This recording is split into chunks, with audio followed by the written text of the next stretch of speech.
semifinal down, one to go. Already an exciting day of baseball as we try to figure out who's going to play for a state championship tomorrow. We welcome you inside the Buckle Up for Life Wyoming studios. I'm Colin Holt, so glad to have you with us as we get you set for Evanston versus Cheyenne, the second semifinal of the day. Before we dive into that matchup, though, let's look back at the game you just saw a little bit earlier. Casper versus Laramie, an elimination game and a trip to the championship on the line. We'll pick it up in the top of the second of this game. Rangers and Oilers.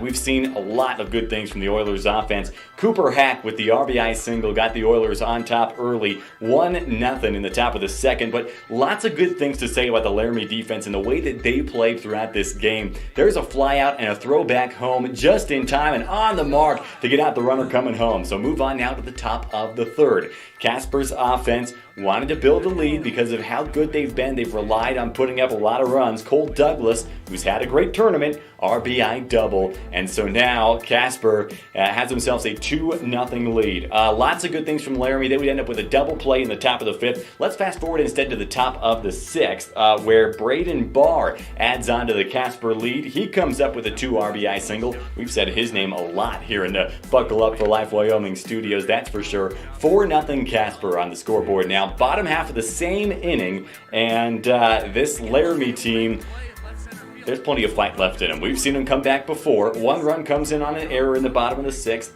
Just a few moments later, another error on a throw getting away from the third baseman brings another run in. Laramie back in this ballgame now, down by just 2. And then the bats started to heat up. Ryan Chamberlain bunts one down the first base line. That's enough to score another run. Laramie down by just 1, and they would get all 4 needed runs to tie the game. There goes Billy Jenkins. He would finish the game on the mound, and he drives one to center field to bring in the tying run. 4 all at the end of the 6th. It stayed their way through the end of the 7th. To extra innings we go now. Laramie and Casper need free baseball to try to finish this one. Billy Jenkins on the mound, like we said. He strikes out Morgan Pickett, who has been big at the plate for Casper, and that sends us to the home half of the 8th. Laramie with a chance to walk it off. Bases loaded. Medina at the plate. He earns the walk. Game over. Laramie advances their second walk-off victory of the tournament. And how about those Rangers moving on to play tomorrow for a state championship? What a great season by Casper. Their season is over. Got a chance to chat with Coach Lozano a little bit in between games. He said, grit, determination, this team has it all, and they are ready to go for tomorrow. We're going to take a break. When we come back, we're going to talk about Evanston versus Cheyenne, the unranked surprise against the favorites, coming up soon on MyLocalRadio.com.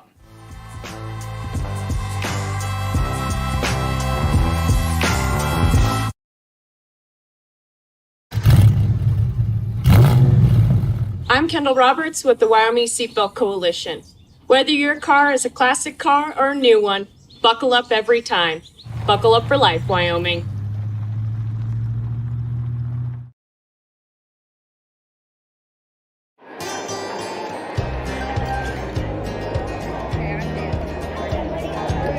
I buckle up because there's been too many fatalities around our house where somebody would have survived if they'd been wearing their seatbelt. I definitely wear my seatbelt to keep him safe. I wear it just for safety. I buckle up because my mom makes me. I buckle up to set a good example for my kids and to make sure they stay safe. Getting home safe to my family. I buckle up because it keeps me safe. Go Pups, buckle up! Buckle up for life, Wyoming.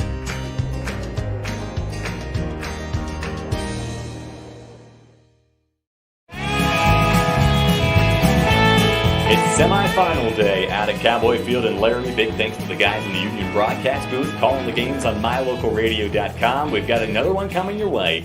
Evanston versus Cheyenne. We're going to talk about it in the second half of this pregame show from the Buckle Up for Life Wyoming studios. Welcome back. I'm Colin Holt. Let's take a look at the bracket now. The updated bracket for today. After Casper gets the victory, they move on. They'll play tomorrow at 1 against the winner of this next game. The caveat is that if Cheyenne loses, if Evanston wins, Evanston plays Laramie tomorrow. Cheyenne jumps to that game 15 on the far right and will play the winner of Laramie Evanston. If that's what happens. If Cheyenne wins, they go right to that Laramie game, and they only need one victory out of those 2 games to get a state championship. So that's how things are. Let's show now the winner's bracket from yesterday.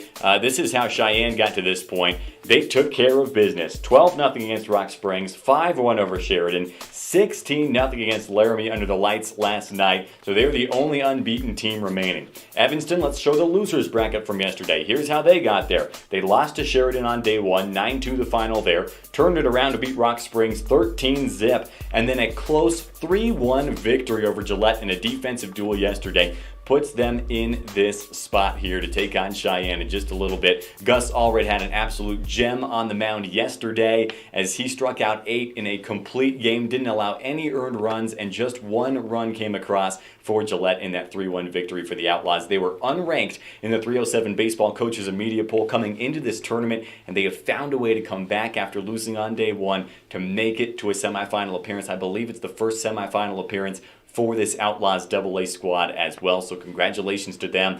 But they're going to run into a really tough opposition today when they play Cheyenne. This Cheyenne team, they were expected to come here and do well. They were the number 1 in the 307 Baseball Coaches and Media Poll. They've been there for a very long time this season as well. So the Sixers, the favorites, they've been playing like the favorites, very clean, very methodical throughout this tournament. We talked about those big victories for them to get here at 3-0 into the semifinal game. Let's roll the tape for these 2 teams because I want to talk about the fact that these 2 teams have played once already earlier this season. It was back at a tournament, I believe in Rock Springs on May 23rd. Cheyenne got the victory in that one, 11-2. It's been a great season for the Sixers. They have aspirations of a state championship and maybe more beyond for Coach Ty Lane's squad. They really took it to Laramie yesterday, and a great response by Laramie as well to lose that game to Cheyenne by 16 runs, turn around and walk it off against Casper, which has been good this season as well, and this tournament.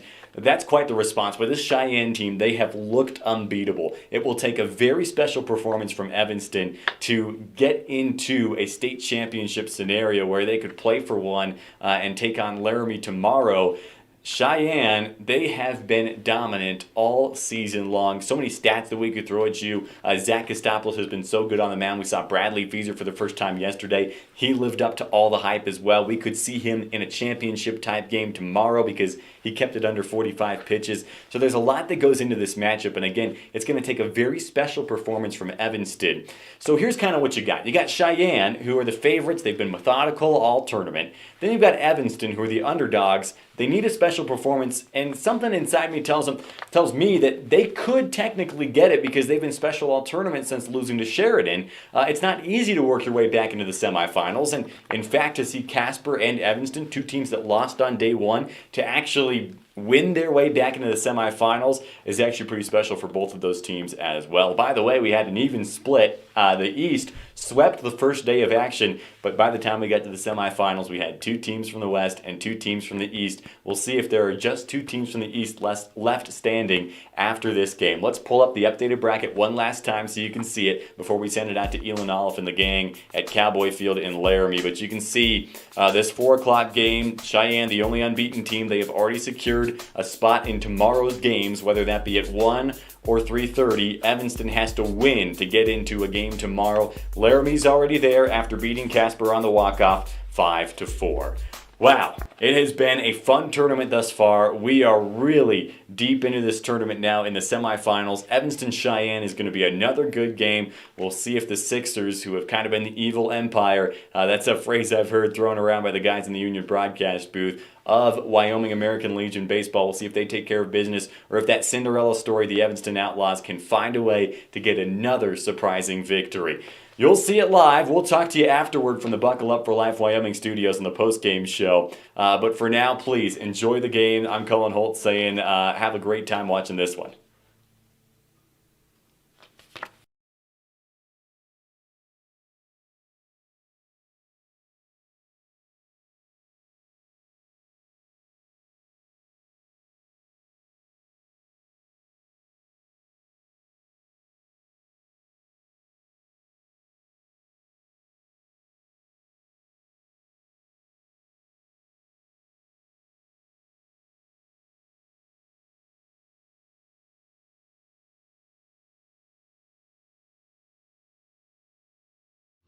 This is Post 41 Evanston Outlaw Baseball on MyLocalRadio.com and on the air at KNYN 99.1 FM, The Big Dog.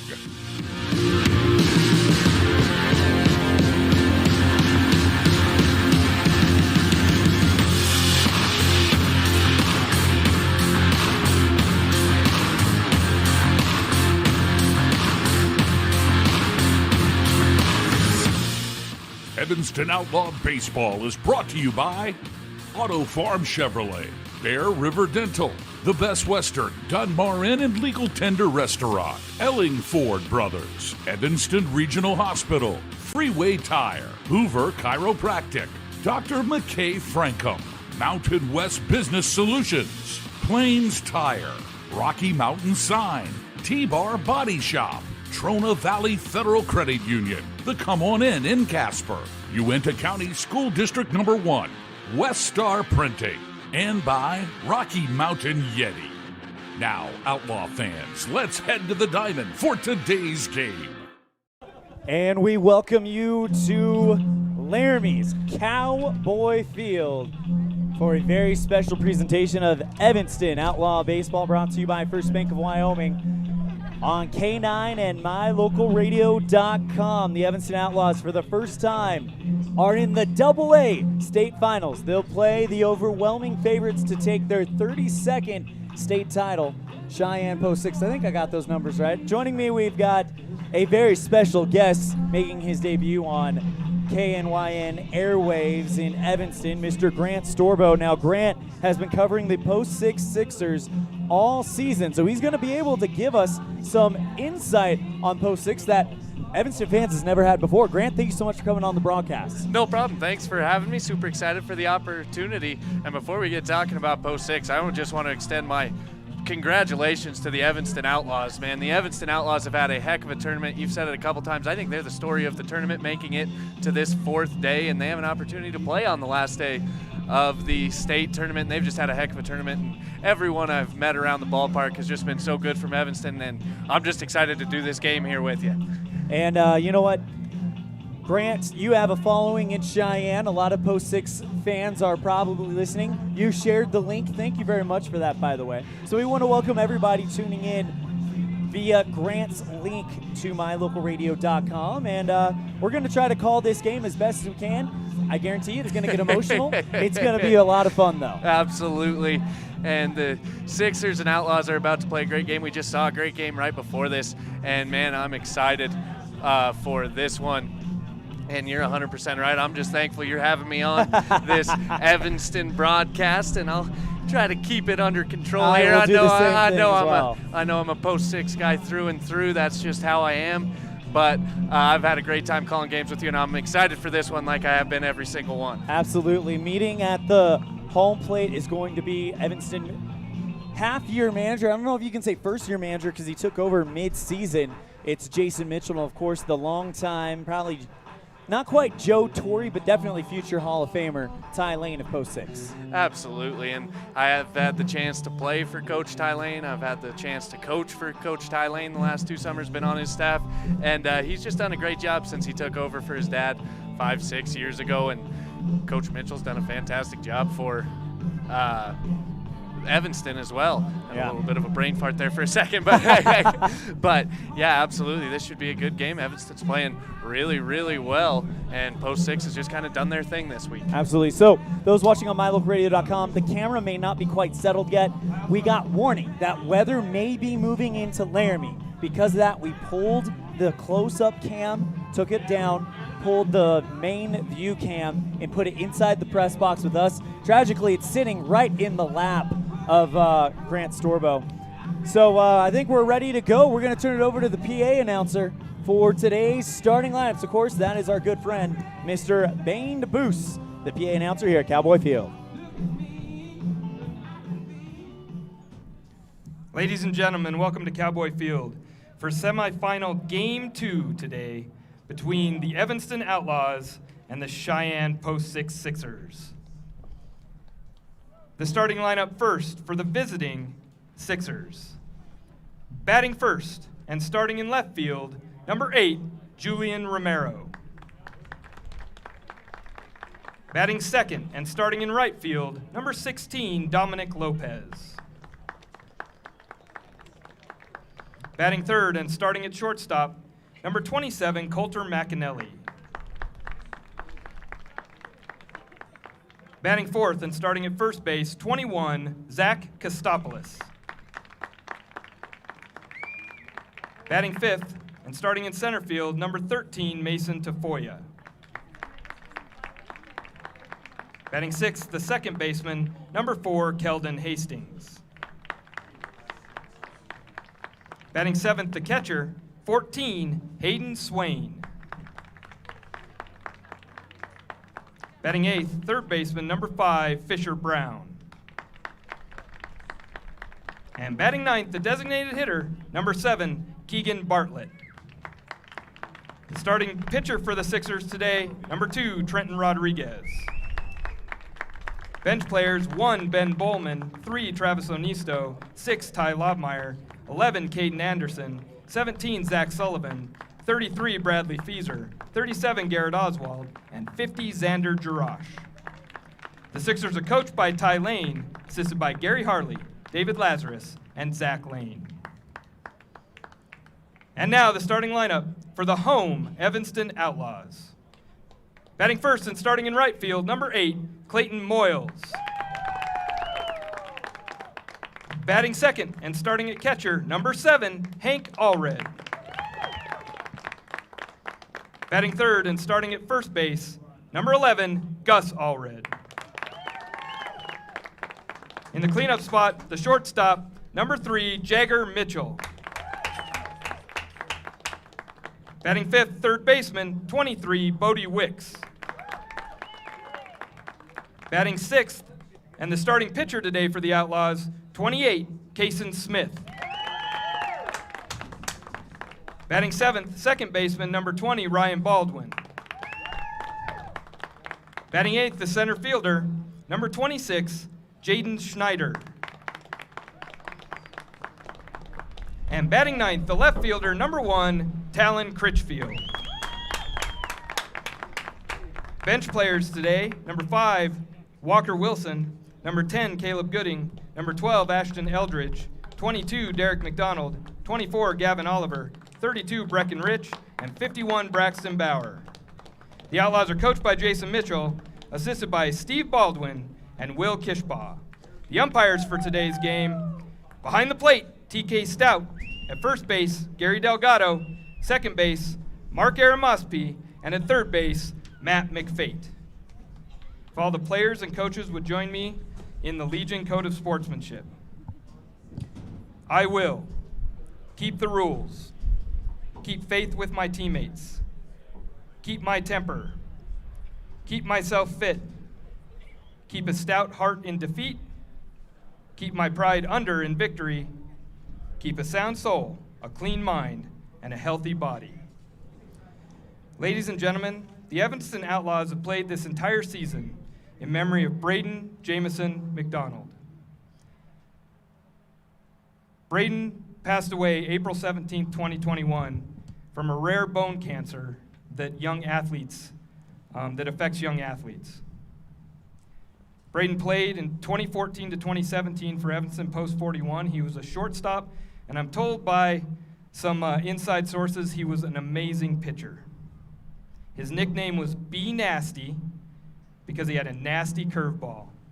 And the players from Evanston have had that name on the back of their hats all season. This season, Evanston dedicated their home dugout and placed a plaque there in Braden's name. And at the end of the season, number 5 will be retired.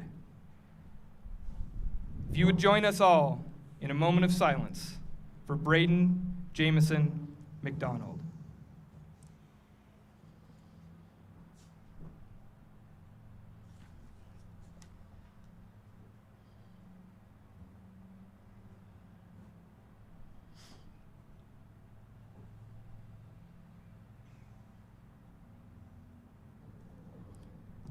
Thank you. Please remain standing and remove your hats for the singing of our national anthem today by Laramie High School student, I think she just graduated maybe, Kylie Cox.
And we are ready at the 2021 AA State Semifinals. And Grant may not have the same reaction, but I tell you, as someone who lives in Evanston, that tribute to Braden McDonald, that brought a little bit of a tear to my eye. Thank you so much for that, Bane.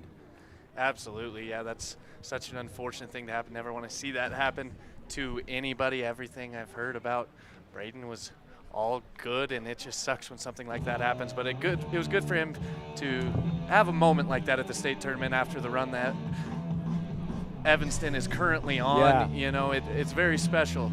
Those guys that come before kind of set the foundation for things like this to happen, and I'm sure that that's the case with Braden McDonald. And that was just a fantastic moment. Absolutely, and as was mentioned, the first base dugout dedicated to Braden McDonald. So now every Evanston Outlaw that will take the field at Ross Kesterson Field will know the name Braden McDonald.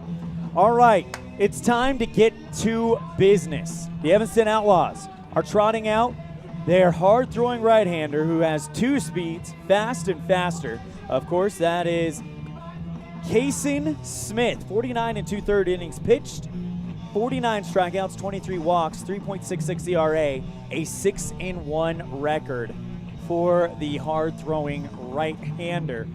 And then, of course, it'll be Hank Allred catching him in infield, and this is the all-star outfield.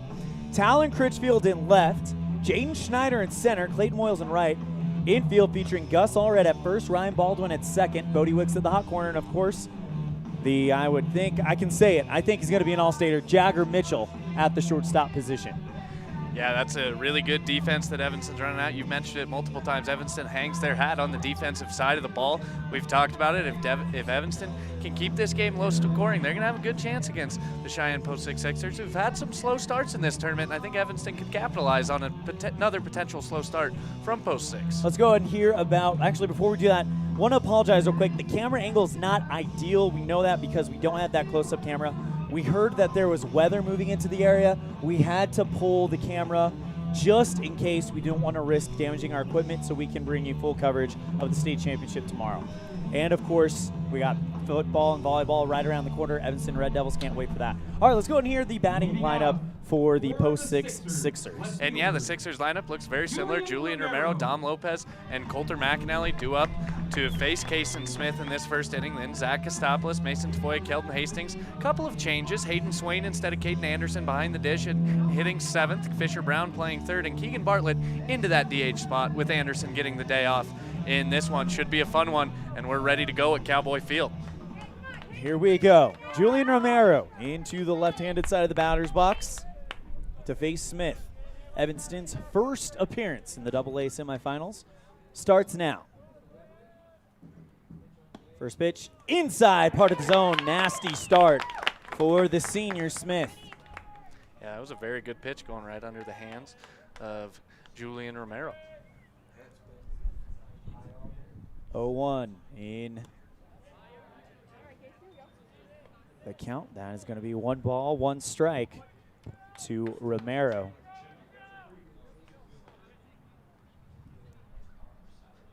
Smith sets and deals the 1-1. Way inside, almost caught a piece of Romero. That would have hurt with how fast that was moving. Romero kind of does a weak knee type routine to get out of there. Yeah, he just kind of slid his feet out from under him, and yeah, that was a good call. That's not a good place to get hit. 2 balls, 1 strike. Swing and I miss that one outside. 2 balls, 2 strikes.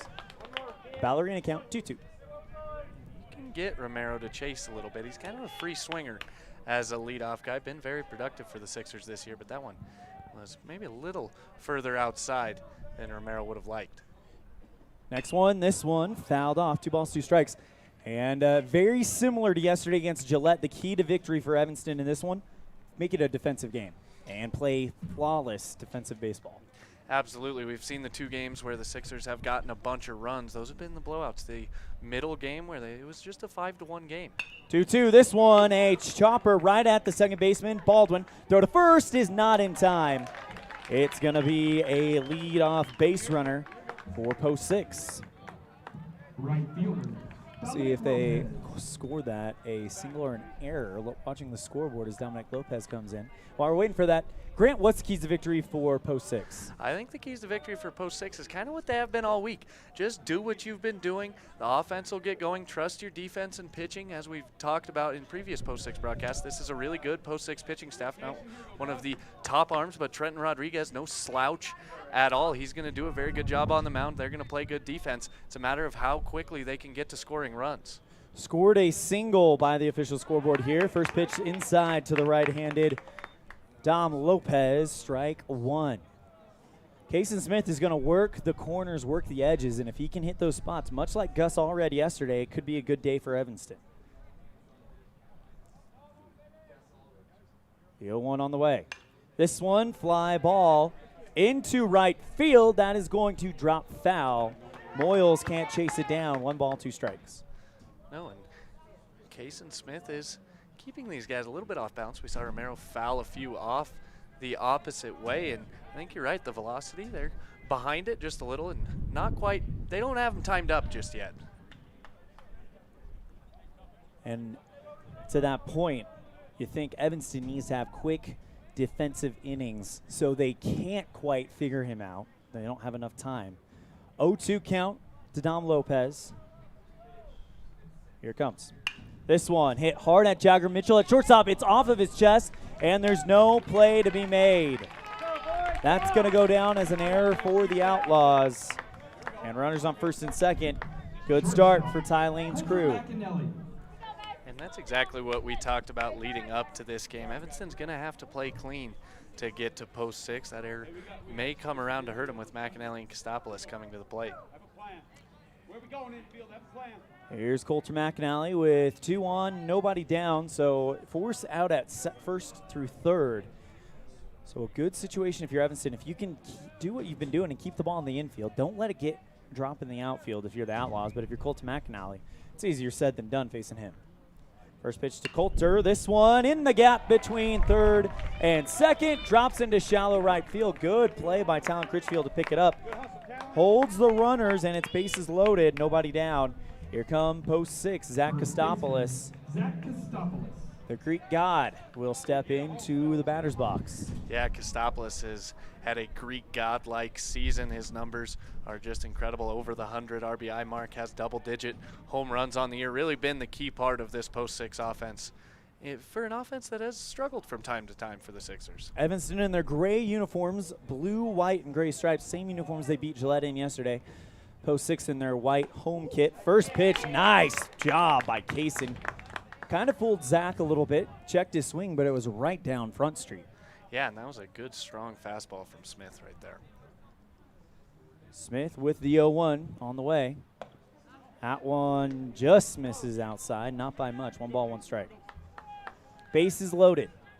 Nobody down, no score here in the top of the first on the Impact Physical Therapy scoreboard. ELAN off and Grant STOREBO bringing you the action live from Cowboy Field in Laramie. This one hard hit down the past the third baseman. One run's going to score. Throw by Critchfield is going to come a little bit late. He throws, Hank Allred throws from home to third to try to get McAnally, and it's a 2-run RBI double for Zach Kostopoulos. Yeah, and that was a really good swing by Kostopoulos. He just shot that through the left side, and the Sixers are doing what they haven't done all tournament long, and that's scoring early. I'll bring up Mason Tafoya. So he steps to the right-handed side of the batter's box. Runners on second and third. Kason Smith in a bit of a jam to start it out. And the pitch. Swing and a miss at a fastball inside. Smith is hitting some great pitches as just post 6 is seeing the ones that he's leaving up there. Yeah, absolutely. And that was a really good pitch up around the hands of Tafoya. That's one that a lot of hitters will swing at, but not many can get to. 0-1 count. This one popped high into center right field. Jaden runs over, makes the grab. McAnally tags up at third. Throw is cut off by Mitchell at shortstop, but it will score McAnally 3-0 post 6. But the good news is it's your first out. Also, you hold Zach Kostopoulos at second on that play. He does not advance on the hit. Yeah, that's such a huge difference, having a guy on second with 1 out compared to a guy on third with 1 out. The job becomes much more difficult for Kelton Hastings at the plate.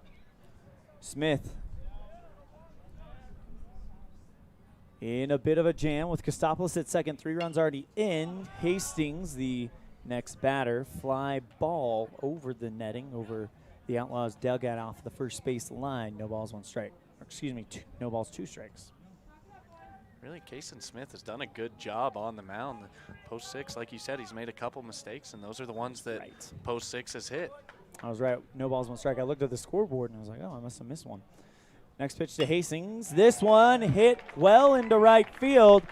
This is going to be potential trouble, but thrown in by right fielder Clayton Moyles, and it holds the runner at third. Runners on the corners as Kostopoulos doesn't advance. And that'll bring up Hayden Swain, the catcher. Evanston kind of shocked a little bit in this first inning. This is the post 6 team that is the favorites to win the state championship, and I think a lot of people thought that if Evanston could pull off an upset, that would automatically make them one of the top favorites. But it's a huge mountain to try to take out this post 6 team. But the Outlaws here in the semifinals, and we're just getting started, so we're not done yet, but definitely a great start for post 6. Evanston will have some work to do in the bottom half of the inning. Throw back to first, nearly got Hastings. That was a great pickoff move by Smith. Yeah, and I think Hastings might have been going on that pitch because he kind of took a half a step towards second base before he dove back, and that was a very close play. Hastings fortunate to still be standing. Smith gets the sign from Hank Allred. Throws back to first. Diving back in is Keldon Hastings head first. 1 down, 2 on, and they're on the corners for post 6. And it's Hayden Swain, the batter. Still waiting his first pitch from the hard-throwing right-hander, Kason Smith. Swain, a right-handed batter with a navy blue helmet with red and white stripes, kind of going diagonal. Runner goes. Great throw by Hank Allred, but Jagger Mitchell can't hold it at the bag. The throw was on time, but Mitchell just couldn't hang on to it. And the runner moves from first to second. And that was a very good throw, and I think if Mitchell had handled that, that would have been out number 2 for the Evanston Outlaws, but Hastings fortunate a couple times since he's reached base. Hank throws missiles from behind the dish. Pitch is outside, gets lost by Hank, but he circles around, finds it again. Runners hold. 2 balls, no strikes to Hayden Swain, the catcher of this post 6 team. So here's the situation. Evanston wins. They will play Laramie tomorrow at 1 o'clock. And the winner of that game will play post 6, who won last night in the, I guess you could say the winner automatically goes to state championship game. Winner will play post 6. The winner would play post 6 later on this afternoon. If post 6 wins, then they'll just have to beat Laramie 1 time at 1:30. As this is a line drive diving grab by Jagger Mitchell. This one was headed for center field. Mitchell dives towards second base and gloves it for out number 2. A lot of talk around the state tournament that Mitchell might be one of the most underrated players in the state, and that is a reason why right there. Yeah, that was a very good play. He had to go full extension. That ball was hit very well by Hayden Swain. So that was a tough play for Mitchell at shortstop, but he's a very good athlete, and that was a good play. That'll bring up Fisher Brown. First pitch to him. This one hit a dribbler at Ryan Baldwin. Swallows it up, recovers, throws over in time for out number 3, and the Outlaws stop the bleeding. Well, they got some work to do. This is the top team in the state, and the Outlaws trail them 3-0. Good news is Outlaws are home. They'll get the final say in every inning. It's 3-0, post 6 on the Impact Physical Therapy scoreboard. We'll be right back after this on a First Bank of Wyoming presentation of Outlaw Baseball on K9 and MyLocalRadio.com.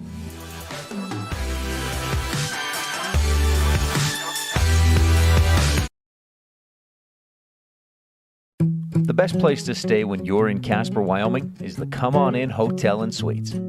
This beautiful log hotel offers 5 hot tubs, 1 pool, a fitness center, and fabulous indoor atrium. Offering jacuzzi and fireplace suites, the guest rooms are comfortable and relaxing. Plus, every stay includes a delicious extended continental breakfast. Whenever you're in Casper, stay at the best place. Come On In Hotel and Suites. Come on in today. Come On In Hotel and Suites, Casper. As one of the region's most visited websites, MyLocalRadio.com is here to serve you. Catch up on local and regional news and information. Buy, sell, or trade your good used items on the radio classifieds. Check the weather forecast or catch our live coverage of your high school teams in action, all on MyLocalRadio.com. Like us on Facebook so you never miss a giveaway, and visit MyLocalRadio.com today to stream it all live.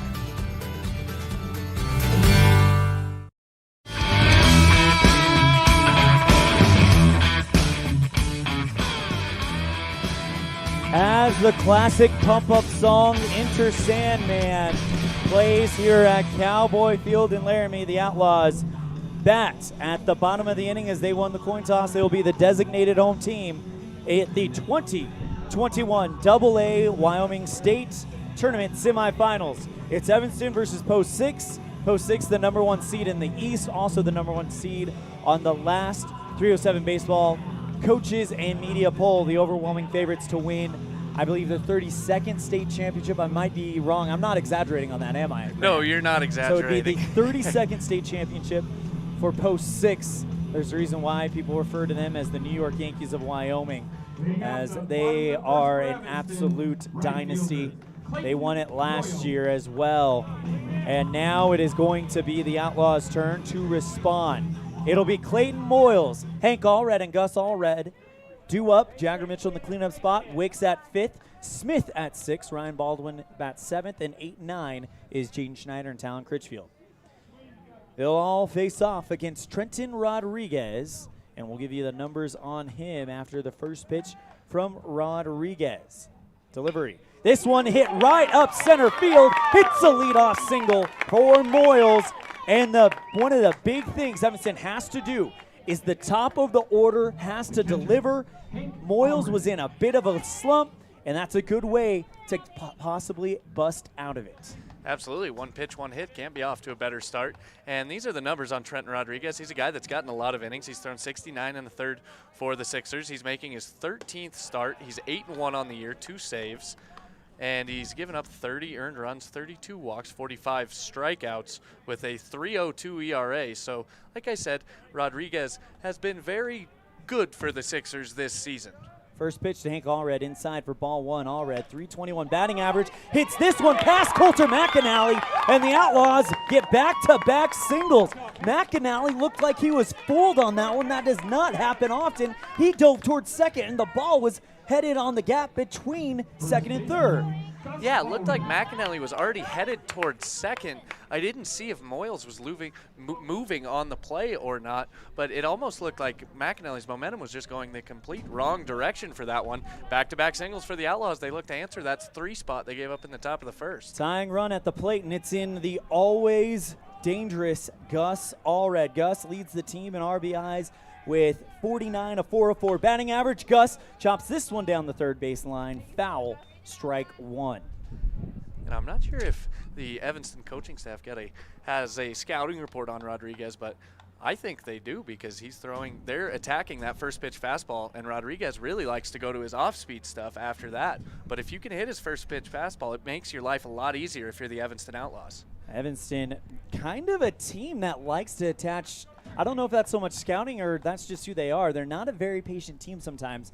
Yesterday was the best team at bat game that they've had, but they're playing against a pitcher that delivers first pitch strikes. They usually do pretty decent.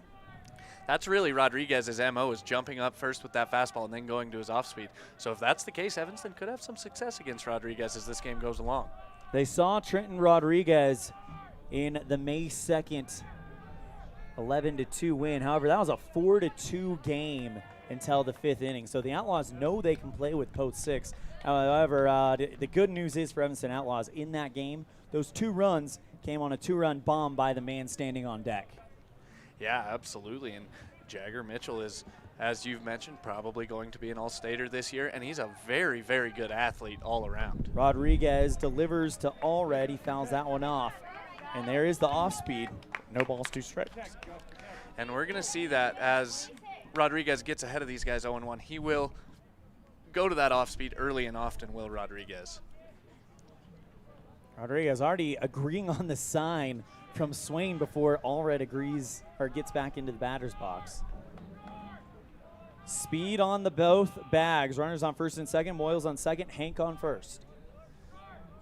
The timeout called as Rodriguez definitely taking his time. That's the second time in this at-bat where Allred's had to call time right before Rodriguez has delivered. And Rodriguez is taking a long time, but that's a really good job by Allred, that you can throw off a pitcher's timing if you can get him right before he's about to come to the plate. If anyone knows the importance of that, it is Evanston's Gus Allred, who delivered a gem of a game on the mound to get them to this semifinal. The final performance of his Outlaw career, most likely. The 0-2. Outside. 1 ball, 2 strikes to Gus. Jagger stands on deck. Evanston off to a good start. Nobody down. Runners on first and second. Back-to-back hits. None of them coming on a walk or anything like that. They were just the first batters, Moyles and Allred, Hank Allred, seeing the ball very well. Lead by Moyles as the 1-2 goes down low in the dirt. 2 balls, 2 strikes. Piggyback off of what you just said. After you give up those 3 runs in the top of the first, it almost feels necessary to get off to a good start if you're Evanston offensively. You don't want to fall behind that much that quickly. It's good to get 2 guys on. Even if you can't get them around, it gives you some confidence offensively. 2 balls, 2 strikes to Gus Allred against the hard-throwing right-hander Trenton Rodriguez. The pitch. This one hit down the third base line, barely foul. If he gets that one fair, that's scoring Moyles no problem, as he was already about 3 steps away from third by the time that ball hit the bag. Yeah, and that's one of those ones that we've seen it a couple times this tournament, just a few feet the other direction, and that could have been trouble for post 6, and really good news for the Evanston Outlaws.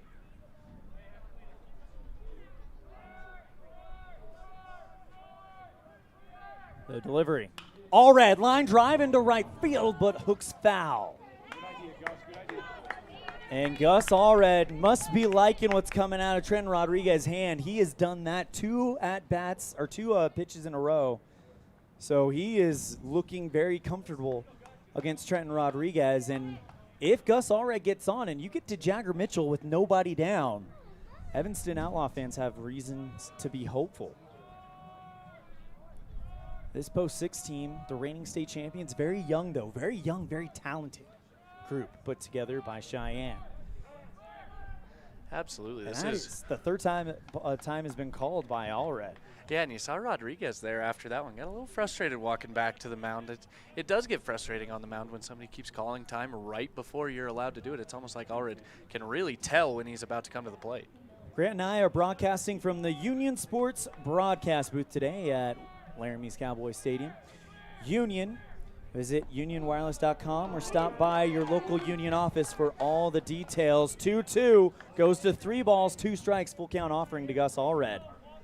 Rodriguez, not a pitcher that I expect give up a lot of walks, but right now Gus Allred having a great at-bat, really getting a good look at what Rodriguez is going to bring throughout the rest of the game. Yeah, he is. Rodriguez is a veteran Army. He's a senior. He's going to be going to Mount Marty College, and he doesn't walk very many guys. 3-2, and that one, good at bat, fouled away over the brown and gold backstop, and All Red will stay alive. This has got to be about, I think we're in double-digit pitches on this at bat right here alone. So return it down here. Yeah, after that last foul ball, this is going to be the 9th pitch of the at-bat, according to Post 6's Game Changer. Reading through the pitches, yeah, this has been a heck of an at-bat, and this helps because I'm sure that Coach Ty Lane, they already secured their spot in the state championship tomorrow. Yeah. You want to have everybody available tomorrow, so we'll see how long Rodriguez goes. Worthy to note that the pitches are called by Ty Lane as All Red rips another one foul down right field. He is seeing it and seeing it well right now. Yeah, and he's having a really pesky at-bat is what I like to call him. And when I was on a coaching staff, I loved guys that came up and had pesky at-bats and really bugged the other team's pitcher, and that's exactly what All Red's doing here. Great at-bat. Even if All Red goes down, you know who's watching every pitch intently in the on-deck circle is Jagger Mitchell. As he gets a walk, the 3-2 goes upstairs and out. Full count walk. That was 10 pitches by Trent Rodriguez, 10 or 11, and that'll bring up Jagger Mitchell with bases loaded, tying run on. And that was a 10-pitch at-bat, and that drives Rodriguez's pitch count up, and it gives Evanston's best player a chance to hit with guys all over the place and a chance to really answer that 3 spot. Rodriguez is going to have to do some work to get out of this one. Post 6 is a championship team. They don't overlook opponents, but when they put up 3 on the board, and the way Evanston's answering, do you think the bells are kind of going off, oh, we're going to have to maybe hit another level today? Yeah, absolutely. You put up 3 in the first, and you kind of relax a little bit almost in that third base dugout, and Evanston has come back and thrown that counter punch right back at them, and we're going to see what the Evanston Outlaws can do right here, but they have a very good opportunity to answer that 3 spot. First pitch nearly hits Jagger. That would have brought in a run. 1 ball, no strikes to Mitchell. And the pitch, Mitchell pops this one up high out of, is it going to go out of play? It is. So 1 ball, 1 strike. Jagger leads the team in batting average, 429, 5 homers, 4 triples, 46 RBIs. He trails Gus Allred by 3. He hit a homer in his first at-bat against Post 6 back in May 2nd. A homer would put him up in the RBI race. A home run here would be something. Although we've seen some guys hit some home runs this weekend, it can be done at this huge Cowboy tough. field. 366 down both lines, 400 to center field. The pitch to Mitchell. This one hit well down the third base line, and that is Jagger's MO. If he can put it hovering down the third base line, that is how he gets most of his RBIs. Yeah, and I'm sure that Moyles and Allred in front of him, they do a good job of getting on base in front of Jagger Mitchell, so he has guys to drive in, and no spot bigger than right here for Jagger Mitchell. 1 ball, 2 strikes to Mitchell. Nobody down, bases loaded. The pitch. This one, fly ball into center field. That one going deep to Foya. Romero catches it. Moyles tags up, and it's a sac RBI. The ball gets away. Headed for third is Gus Allred. Throw by Rodriguez. McAnally's the under it. No. Hank Allred thrown out at third, and it's a pseudo double play. But 1 comes in for the Outlaws, and now you get Evanston thinking, you know what, we can play with this team. Yeah, absolutely, and it's good to get that run started, but that's a huge out at third base there for Post 6. It is. You could have still had 2 guys on with just 1 out. Instead, in an inning where you're really struggling if you're the Sixers, you get that second out at third base on the base paths. Now it's going to take a hit from Wicks to get this in. Wicks comes in with a 366 batting average, 2 homers on the year. Wicks a smart ball player. We'll see how he plays it situationally. Another time called. This time Rodriguez gets the pitch off. And some visual frustration from the veteran right-hander. Yeah, I mean, that's the 4th time this inning where Evanston's been able to call time right before he comes to the plate. And it just seems to be messing with Rodriguez's timing a little bit as he's ready to go. And then he has to throw another pitch in the same count. It's just tough. Rodriguez sets at the belt and the delivery. That one finds the zone for strike one. 2 down. Runners on first and second. You've got runner on second. Jagger with an RBI, sac RBI. That scored Clayton Moyles. And the Outlaws trail by 2. Rodriguez with the delivery. That one outside. 1 ball, 1 strike to Bodie Wicks. It is worth mentioning for post 6 today with them clinching their spot in tomorrow's championship game last night.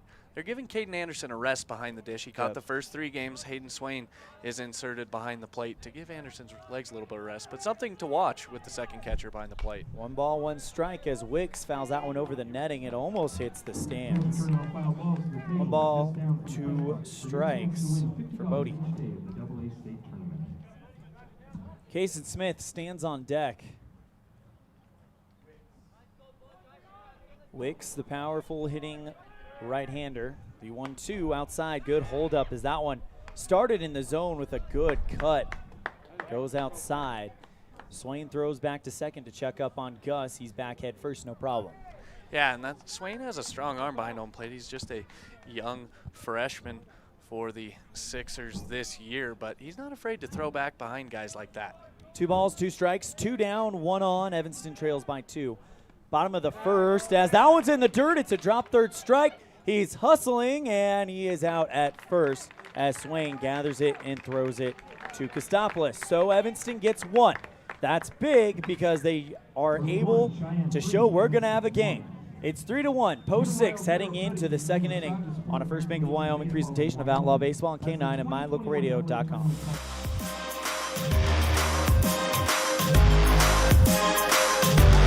When you're looking for one location that is centrally located in Wyoming to host a business meeting or corporate retreat, always consider the Come On In Hotel and Suites in Casper first. With meeting rooms and amenities that everyone can enjoy at the Come On In is the best place to host events. The rustic decor, fireplaces, jacuzzis, pool, and large indoor atrium will make your event memorable. Call today and find out the ways we can help make your event a success. Come On In Hotel and Suites in Casper. Call 307-472-6300. The importance of saving and learning how to use money wisely can be taught from a very young age. At Trona Valley Federal Credit Union, we offer youth accounts to help kids learn to save, borrow, and spend responsibly. Our youth accounts are special, just like the kids in our community. Check out our See You Grow, See You Learn, and See You Prosper accounts for kids 0 to 18. These accounts are great to start managing finances. Open a youth account today for $1. TronaValley.com, member NCUA.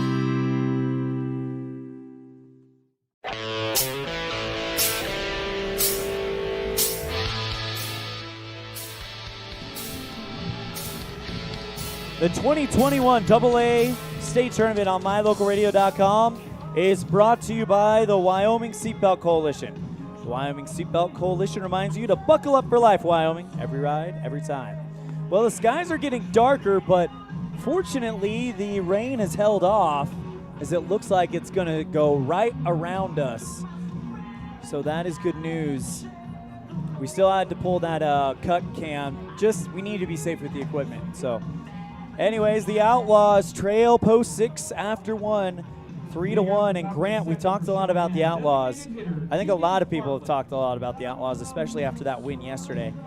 But post 6, it's easy to kind of get lost in the fact that they were the favorites coming in here, the overwhelming favorites coming in here, and they have performed exactly. And when it comes to storylines, people are talking about Casper's top flight offense, Laramie's magical run as Keegan Bartlett fouls the first pitch from Kason Smith into the screen for strike 1.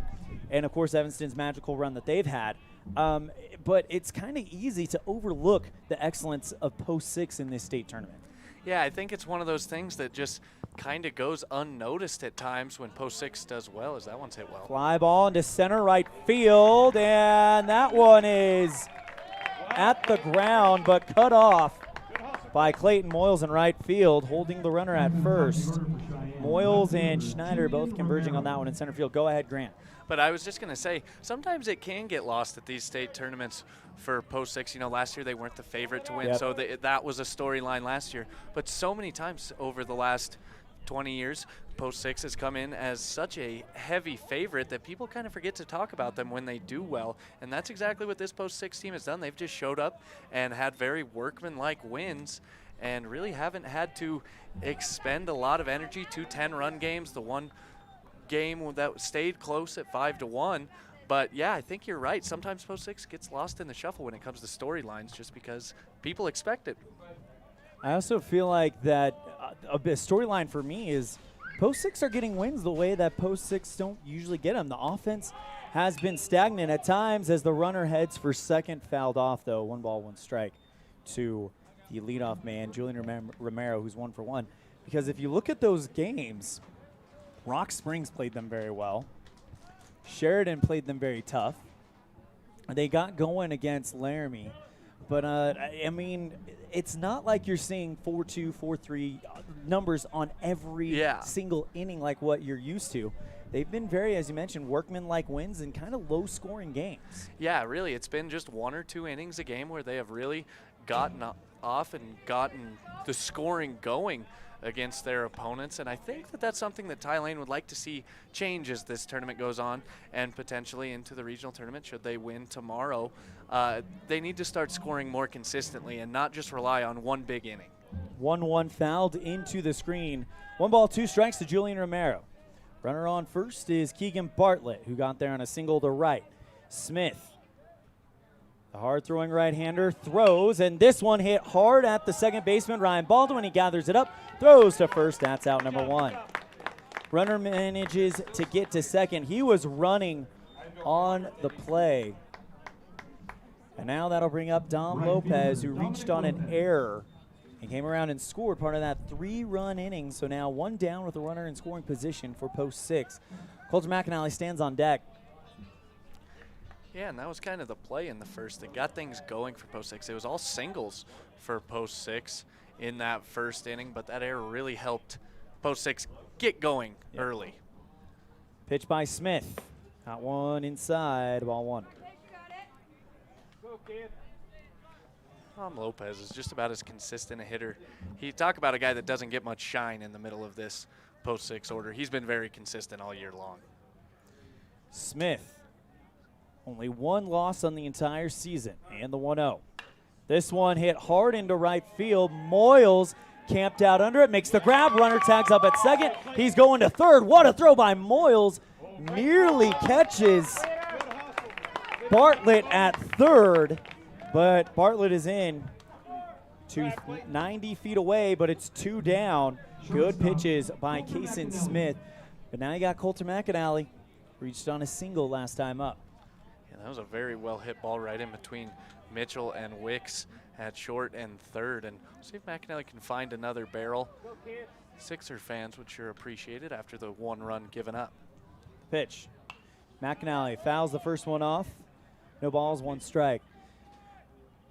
Word on the streets. Nothing confirmed, but word on the street is McAnally very likely to be with Mizzou when his high school career is over in 2 years. Yeah, you know, he's just a sophomore, but that is his verbal commitment at the moment is to the Missouri Tigers. So congratulations to McAnally. He's found a place he likes and made his decision, and we'll see if that's where he ends up. I would presume it is. 0-1 count, fouled over, no balls, 2 strikes, and that probably makes it so much easier to focus on your last few seasons when you know you've got someplace you're going next, and that's just taken off the table. No balls, 2 strikes, 2 down, and a runner on third to McAnally. This one, fly ball, and it hangs up in right field. Moyles runs up, makes the grab, and the Outlaws get out of it, not allowing anything. It's still 3-1. Post 6 going into the bottom of the 6th. On the Impact Physical Therapy scoreboard, it's Post 6 on top on a First Bank of Wyoming presentation of Outlaw Baseball and K9 at mylocalradio.com.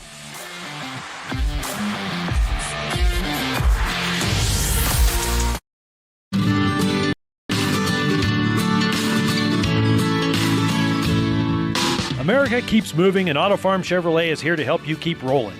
Whether you need a brand new vehicle or service on one you already own, Auto Farm Chevrolet is here to lend a helping hand.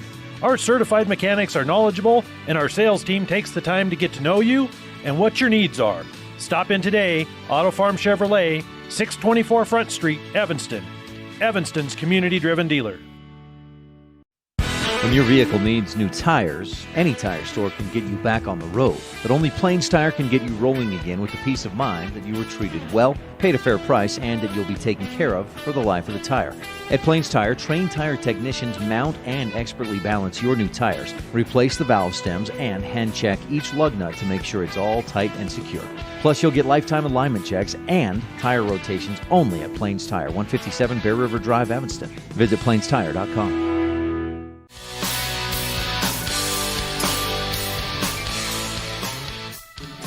Bottom of the second inning, and it's Kason Smith, Brian Baldwin, and Jaden Schneider leading it off for the Outlaws as the Evanston squad trails the overwhelming favorites to win state. Cheyenne post 6, 3-1.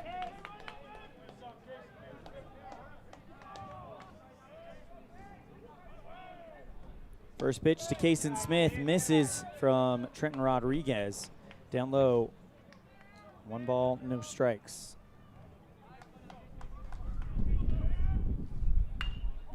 Smith, fly ball into deep left field, but it goes foul. Did that actually clear the fence? No, it didn't, but it would have been a long hit. 1 ball, 1 strike. Yeah, that's a good swing by Kason Smith, and if you're Rodriguez, after struggling in that first inning, you really want to have a good inning if you can. Kason comes in with a 212 average. That one looks like he got contact with it, fouled into the dirt. No, 1 ball, 2 strikes.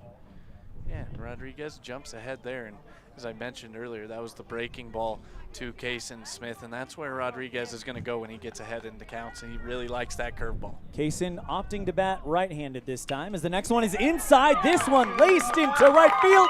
It's fair on the third base line. Smith will lead another first batter base runner inning for the Outlaws. Yeah, and we've seen how throughout this tournament that can just change the complexion of an inning for a team when you get your first guy on. Evanston's been able to do it back-to-back innings against Rodriguez, so good job by the Outlaws getting on Rodriguez early. That'll bring up Brian Baldwin. Did not play in the game yesterday, but he is a usual everyday starter. Baldwin takes this one high into left field. Running back to make the grab is Romero. He won't make it. Smith rounds second. He's headed for third, and it's going to be a double for Ryan Baldwin.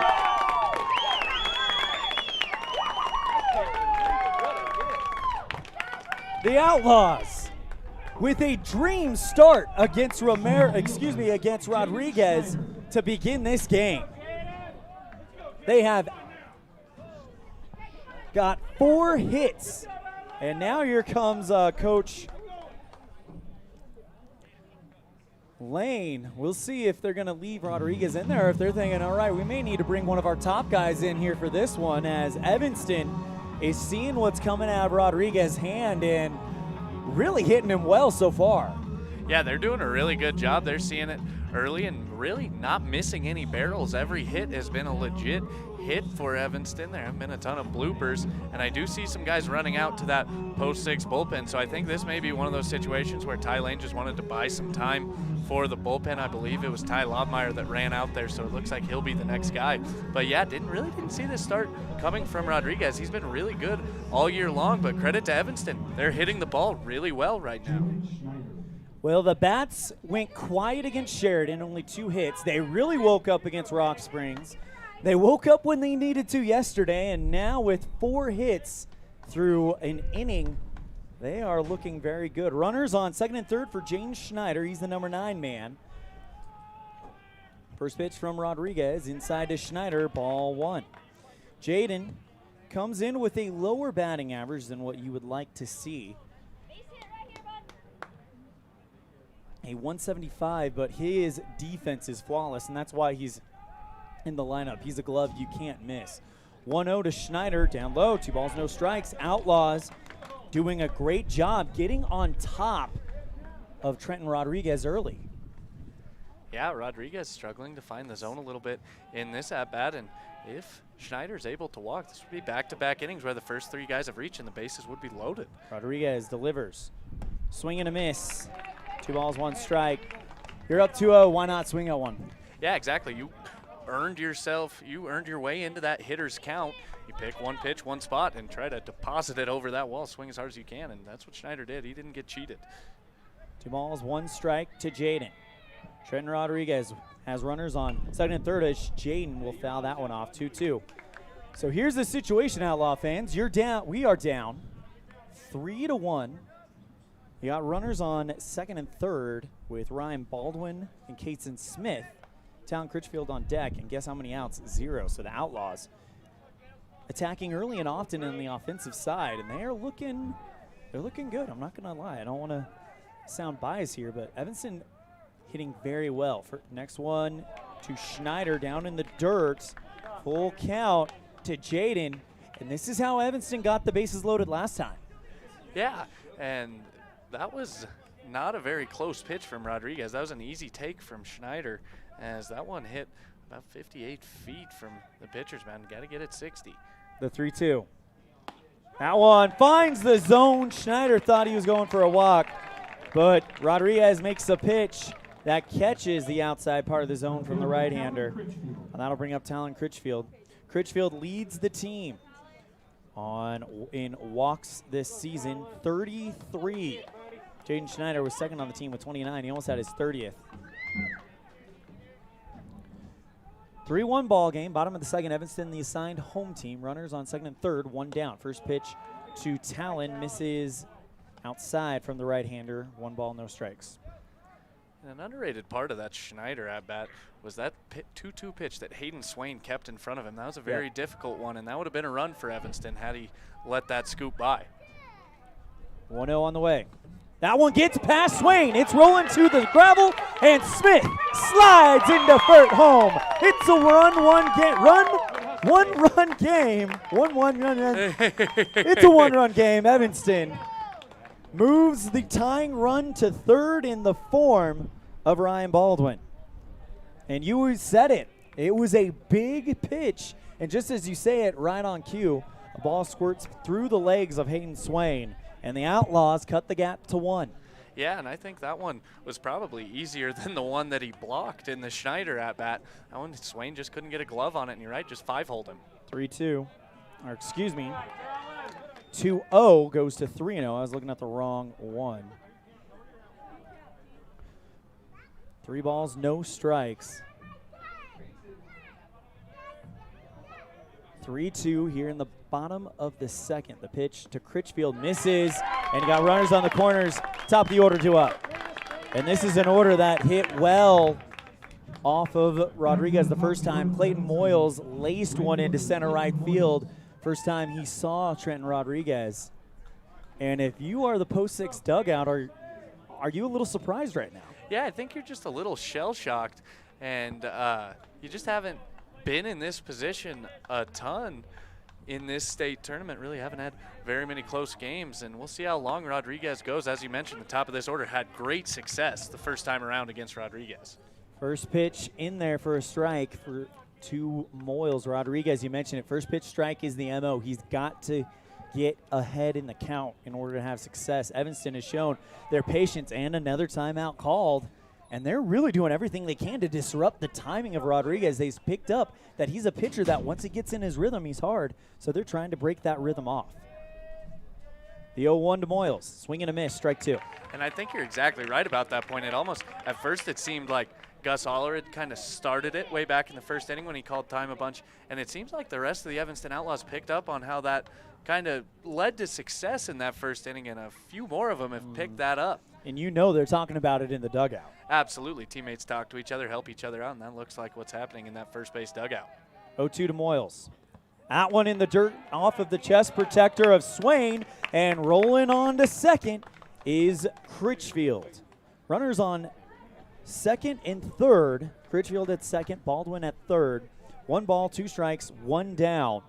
And Moyles, all you got to do is lift one in the outfield, and you've tied post 6 and answered that 3 spot that they put up in the first inning. Absolutely. With the infield playing back, all you got to do is shoot one by Rodriguez, and even a ground ball would bring in a run. 1-2 outside and low, and Moyles hangs off. 2 balls, 2 strikes. Ballerina count 2-2.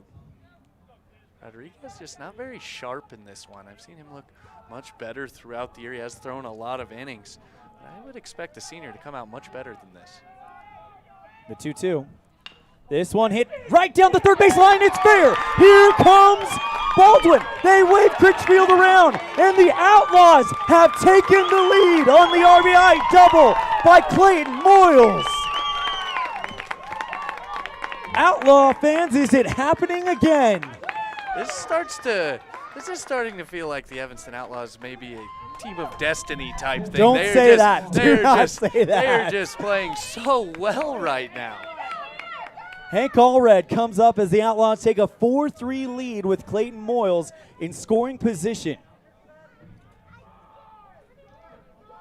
Single by Allred will score Moyles as he's got speed at second. The pitch. That one just outside. That did not miss by much, Grant Storebo.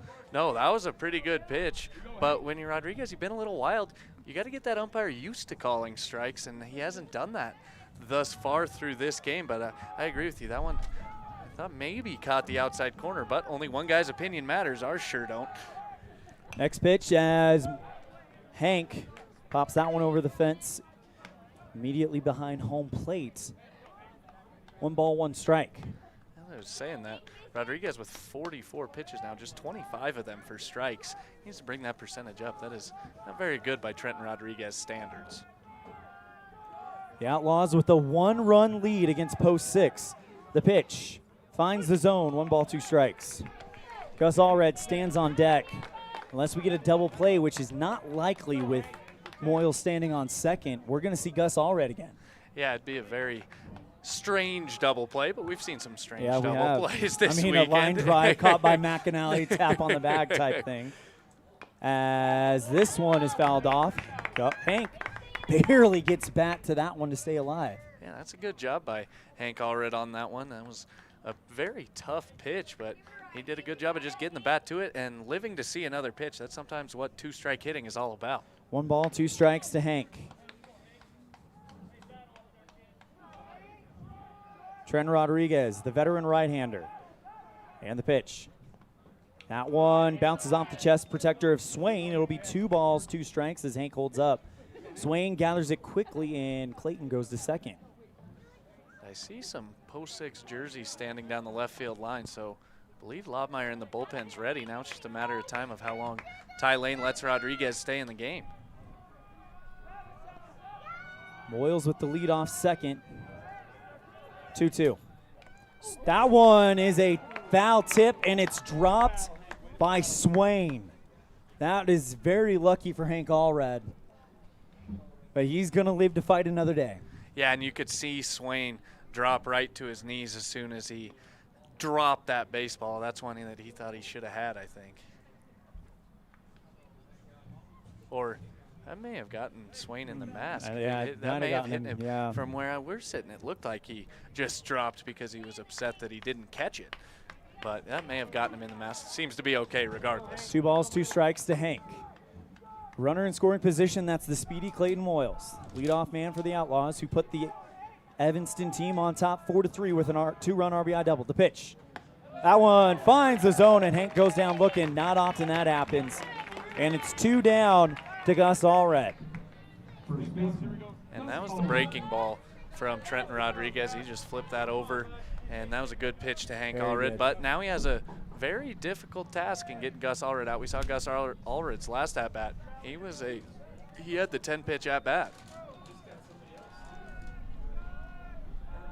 One of the coaches from Post 6 just yelled on, I think, at McAnally, telling him to go somewhere. For Gus, as he was not, as the coach was concerned, he was not in the right spot. First pitch to Allred misses away from the left-hander. 1 ball, no strikes. Yeah, that's assistant coach Gary Harley, and he's in charge of kind of setting up the defense, making sure they're placed correctly with who's hitting. And after all those foul balls Allred hit down the left field line, I think he was shifting some people to play that side of the field. Second baseman playing right in between first and second.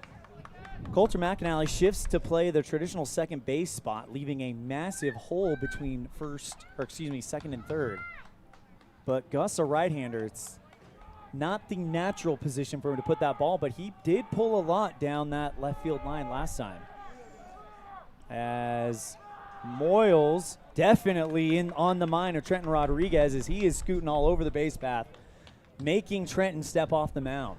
Yeah, and on that one, he had that timed very well, as now Ty Lane's hollering out towards Coulter McNally. I think he's telling him to go play your spot. We saw Allred hit some balls to that left side, and I think that's the consensus from the dugout. They want McNally to just play defense. Fly ball deep center right field. That one is going, and it will drop. Evanston. He caught it. He caught it. What a catch by the center fielder, Mason Tafoya. He had to dive for it. He caught it. Evanston thought they were going to go up by 2, but they get the damage done. They're up by 1, 4-3. But man, what a catch by Mason Tafoya to end the inning. 4-3 Outlaws on the Impact Physical Therapy scoreboard. We're headed for the third. After this, on a First Bank of Wyoming presentation of Outlaw Baseball on K9 and MyLocalRadio.com.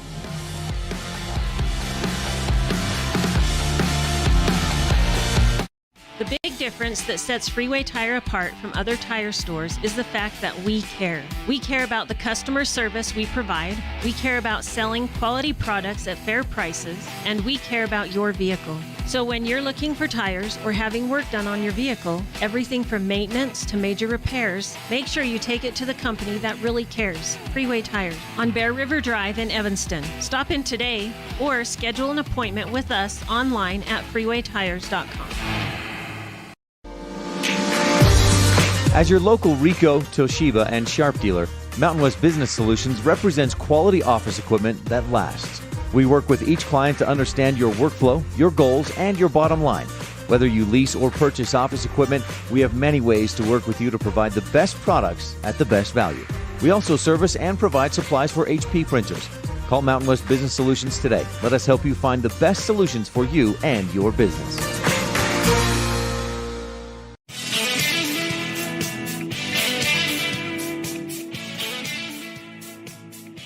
A roller coaster game yesterday. People were wondering, can there be more? Well, top of the third, Outlaws lead 4-3, and they are the home team. They will have the final say of this one. And if you're Evanston, you gotta believe now. Yeah, and you know, sometimes you win your first 3 games if you're post 6 at the state tournament and you relax just a little bit, and I think that may have been what happened. And Evanston has come out very strong, and they are playing with passion, and I saw that out of their team yesterday in the win against Gillette, and I'm seeing the same thing today where they're just playing with fire right now. Yeah, the first 2 pitches to Zach Kostopoulos bounces on the plate, so 2 balls, no strikes. To Kostopoulos, the overwhelming favorite to win Player of the Year. Well, you got the numbers for Kostopoulos. You should read those off. Yeah, they are absolutely mind-boggling. We'll get that after the 2-0s. Kostopoulos lines one into left field for a leadoff base hit for post 6. And yeah, Kostopoulos' numbers are just ridiculous on the year. Listen to these numbers, folks. He's hitting .404 on the year with a .500 on-base percentage. He's got 103 hits on the year, 10 home runs, 103 RBIs, 66 runs scored, 33 walks, and he has just been the main guy in this offense. He's what makes this offense go. Well, he's on first right now, and a little bit of a hit with authority. Almost like he wanted to prove a point. First pitch inside and catches a piece of Mason Tafoya, who just ended the inning and saved a run for post 6. And now they've got the go-ahead run on after the hit batter, and that'll bring up Keldon Hastings. Yeah, you know, and we were talking early. Thought it was going to take a low-scoring game for Evanston to be in it. This certainly has the trajectory of one that may not be low-scoring, as we're only in the 3rd inning with 7 runs across the plate already. If Evanston's offense continues to produce at the clip they've had, that is a good sign for the Outlaws, as they've scored in every inning thus far. We're only in the 3rd. Bunt laid down, and that one down in the dirt. 1 ball, no strikes. Not the bunt laid down, excuse me, a bunt shown. Outlaw corner infielders definitely playing that one, as Kostopoulos went to second on that play. So Zach over on second, bunt laid down by Keldon Hastings. Pitch Kostopoulos is at second due to the play. Nice scoop by Allred at first to throw out Kostopoulos at third base. Get the lead runner. Runners at first and second, one down. Yeah, and that's not a very good bunt by Keldon Hastings. You have to get that bunt down the third baseline and make the third baseman come in and field it, or the pitcher, so that you guarantee yourself second and third. There's no point in bunting if you're going to push one right at the first baseman. And Allred read that like a book. So runners on second and third. The runner at, or second and first, excuse me. Keldon Hastings on first. Mason Tafoya on second. The pitch to the Swain. That's a ground ball off of the glove of Baldwin. Picked up by Schneider. He throws it into second, but the run scores from second in the form of Mason Tafoya, and it's a tie ball game again. And I think it's fitting that Mason Tafoya comes in as the tying run after the play he just made in center field an inning ago, as he went full extension in center to end that inning. But yeah, that was a good swing by Swain, and Baldwin did everything he could to get a glove on that one. That was just so hard hit. That ball was hit very hard by Hayden Swain. I like what I just saw. The Outlaws just had a players-only meeting, just kind of discussing, all right, here's the situation. And that's one thing that Steve Baldwin said was impressive about the win yesterday, how they basically were on themselves. They didn't need a lot of reminders to communicate. This one laced into right field, and it's going to drop. Did Clayton Moyles catch it on the dive? No, it's down. He gets up, runs over, throws it in, and they cap for the runner caught between first and second. Throw to second for first, and Gus Allred gets him. 2 down with runners in scoring position. Recap that play. It's laced into right field. Clayton Moyles dives, misses it, hops up, throws it to second, and all of a sudden they catch the runner, Fisher Brown, in a pickle between first and second, and then they throw it back to Allred. It's a foot race between Allred and Brown to first, and Gus wins the foot race. 2 down. The defense from this Outlaws team continues to impress. Yeah, that's just a situation where Fisher Brown wasn't looking at the guy in front of him. This one, fly ball, but foul over the first base line. 2 down, 1 strike to Keegan Bartlett, the designated hitter, who got a single back in the first. 4-4 on the Impact Physical Therapy scoreboard. 0-1. This one, fly ball into center field. Left fielder in center field converging on it, and Jaden Schneider in center field makes the sliding catch. Nothing more comes across, and Evanston leaves it tied going into the bottom of the third. Evanston 4, Post 6-4 on a First Bank of Wyoming presentation of Outlaw Baseball on K9 and MyLocalRadio.com.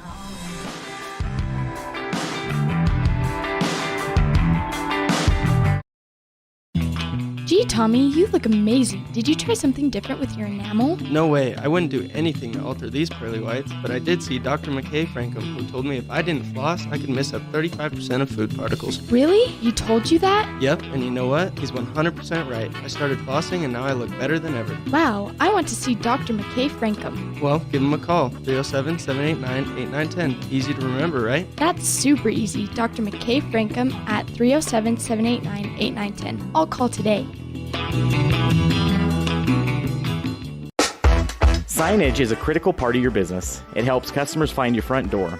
Rocky Mountain Sign will provide you with expertly designed signs, LEDs, channel letters, as well as skillfully cut signage using wood, metal, plastic, and other mediums to help your customers find you with high-quality signage. Using the best technology, designs, and installation by Rocky Mountain Sign. Your signage says a lot about your business. Work with the professionals at Rocky Mountain Sign, 243 7th Street in Evanston, Wyoming.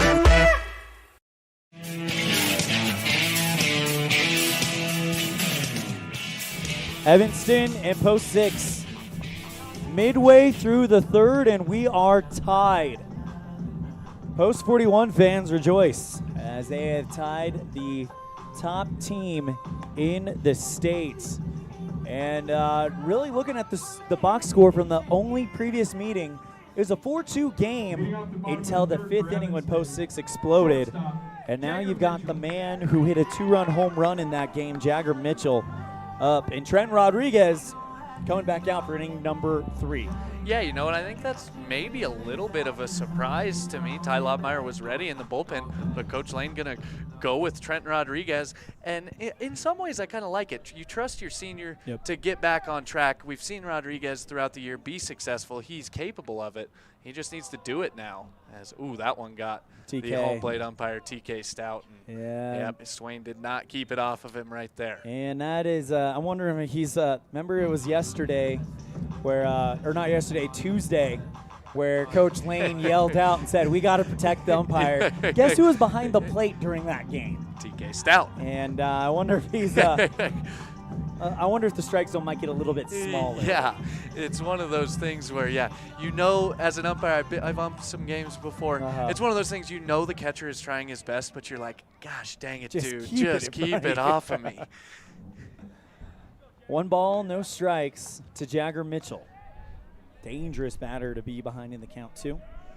Pitch to Jagger. Fly ball popped up high into center left field. That's too high, and it drops into the glove of Julian Romero for out number 1. He got under it, sent it for a ride. But in this ballpark, that's not going to do anything. Again, 360 down the lines, 400 to straight center field. That'll bring up Bodie Wicks, who struck out last time up.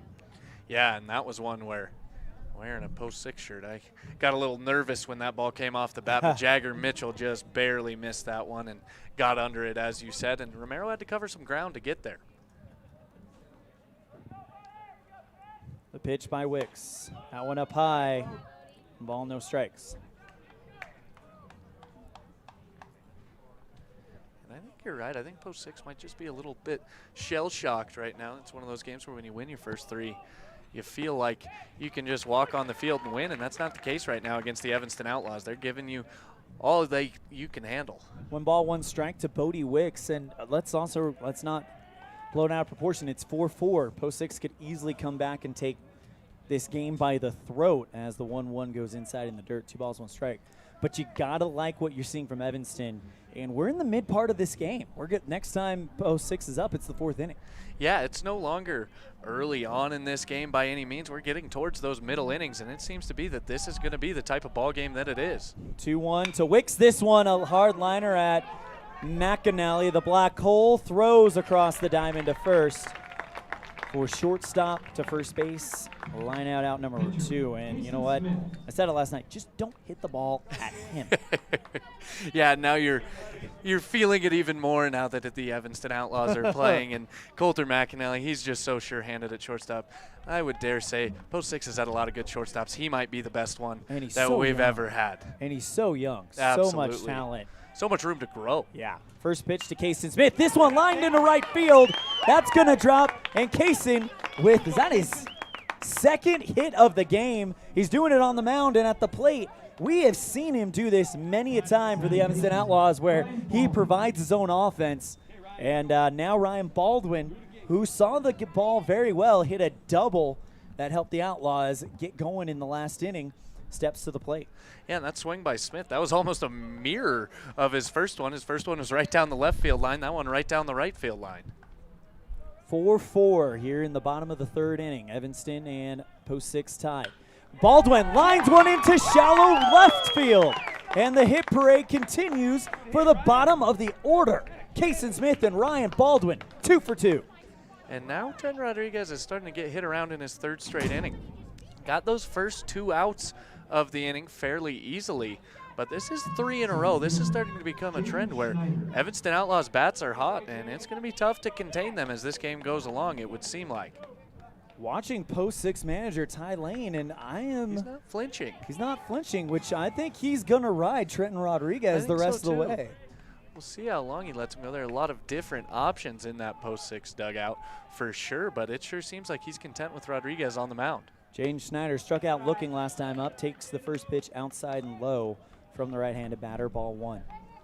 2 down, runners on first and second after back-to-back singles by Ryan Baldwin and Kaysen Smith, who are seeing the ball excellently today in this game, 2 for 2.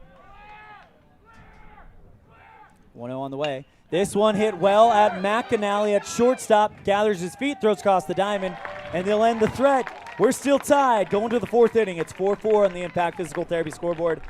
the semifinals of the 2021 AA State Tournament. We'll talk about the situation when we come back after this on a First Bank of Wyoming presentation of Outlaw Baseball on K9 and MyLocalRadio.com.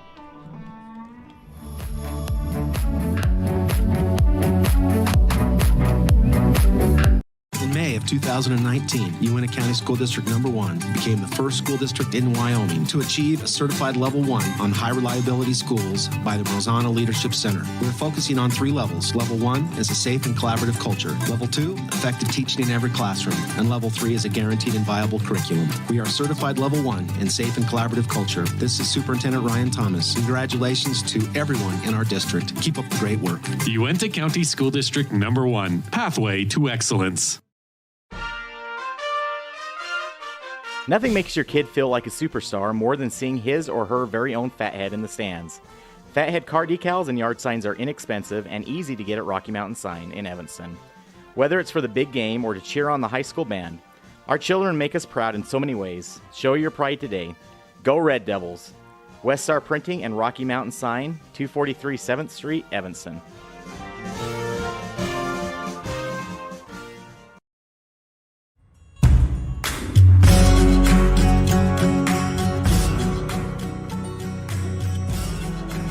Fourth inning, 4-4. It's the 2021 AA Wyoming State Tournament semifinal. Outlaws, first trip to the AA semifinals. And here's the situation. Evanston wins. They will play Laramie in a third-place game tomorrow at 1:30. And it's called the third-place game because the loser of that game will take third. The winner will play Post 6 in a one-game winner-take-all championship game. Yeah, and that's the fortunate spot Post 6 has found themselves in by winning that first 3 games. Obviously, they want to win today, but if you don't, it's not the end of the world. You're still alive in this tournament. Lefty Julian Romero, who's 1 for 2 on the day, steps in to start the bottom of the 4th, and he'll sky one foul over the third base line. 0-1 to the left-handed hitting left fielder Julian Romero. And here's something of note. Ty Lane has stepped out into the third base coaching box. Gary Harley shifted to the first. That is interesting. So I think that those base running mistakes, Ty Lane may want to go take a bigger grip on this ball game. And I think that's a compliment to the Evanston Outlaws. Absolutely. This is the first time we've seen really Post 6 kind of not take a team seriously, but I don't know how to put it, but it's swing and a miss 0-2 to Romero. I'm going to go the other way. I don't think it's Post 6 not taking him seriously. I think it's Evanston playing really well in this game. I think Evanston, I'm going to tip my cap to those guys in the first base dugout. They are going toe-to-toe with Post 6. 0-2. That one down low, 1 ball, 2 strikes. Well, you know what? We're at the point in the game where, win or lose, Evanston can leave this game very, very proud of themselves. Of course, you want to win it. If you lose it, it's a tough pill to swallow. But, man, you're going to look back and be like, wow, this was a coming-out year for the Outlaws who look to be a contender in the future. By the way, only 3 of the players on this team were on that team, or that AA starters. 4, actually, with Kason Smith, Jagger Mitchell, and Clayton Moyles and Gus Allred were on the team last year that took the West. Rest of them are first-year AA starters and could be back next year. Full count to Julian Romero. 3 balls, 2 strikes to the lefty in the delivery. This one hit right at Jagger Mitchell at shortstop. Cleanly fields it, throws it on the run. Out number 1. What a play by Jagger Mitchell, who he was getting all-state consideration this year, but with his performance in the playoffs, I think he might get some Player of the Year votes. I mean, Kostopoulos is going to win it, but it would not surprise me to see some people vote for him. Yeah, absolutely. He's had a fantastic year, and he's very deserving of it. Another guy that I believe is going to go play in college next year. And, yeah, absolutely. From what I've seen from Jagger Mitchell, this is my first tournament seeing him. He's done a fantastic job for the Outlaws at shortstop. First pitch inside to Dom Lopez for ball 1. 1 for 2. On the day to Lopez. In the unsung hero of the game right now, Kason Smith. 1-0, fly ball into right field. Moyle's going to try to chase it, but it goes foul. 1 ball, 1 strike. But yeah, Kason Smith has done an excellent job on the mound. We've talked a lot about the other pitcher, Trent Rodriguez, and how Evanston's hit him so well. The other side of the coin, great job by Kason Smith. He's keeping this top-flight lineup off balance. Yeah, really since that first inning when Post 6 came out and kind of threw the first punch of this game, he's been really good on the mound, and it's kind of been the other way for Trenton Rodriguez. He struggled early and finally got his first 0 last inning. That one popped up high. Allred goes into foul territory, runs over, makes the grab shy of the dugout. That's 2. And that's a tough play when you end up fighting with the dugout fence. You're not really sure where you are. You feel it change from grass to gravel, and you don't really know how close you get to it. But it helps so much when that comes in front of your own dugout and not the opponent. So you're going to get a lot more help from your own teammates. 4-4 the score on the Impact Physical Therapy scoreboard. 2 down. And Coulter McAnally comes up 1 for 2. Last time up, it was a deep fly out to right field. As so many of his flyouts are. Yeah, Coulter McAnally, when he decides to put a charge into a baseball, he can really hit one a long ways. First pitch to McAnally, fly ball deep left field. Back goes Critchfield at the track, makes the grab, and the Outlaws get him in order. It's tied 4-4 going into the bottom of the 4th. This is the 2021 Wyoming AA State Tournament. A First Bank of Wyoming presentation of Evanston Outlaw Baseball on K9 and mylocalradio.com.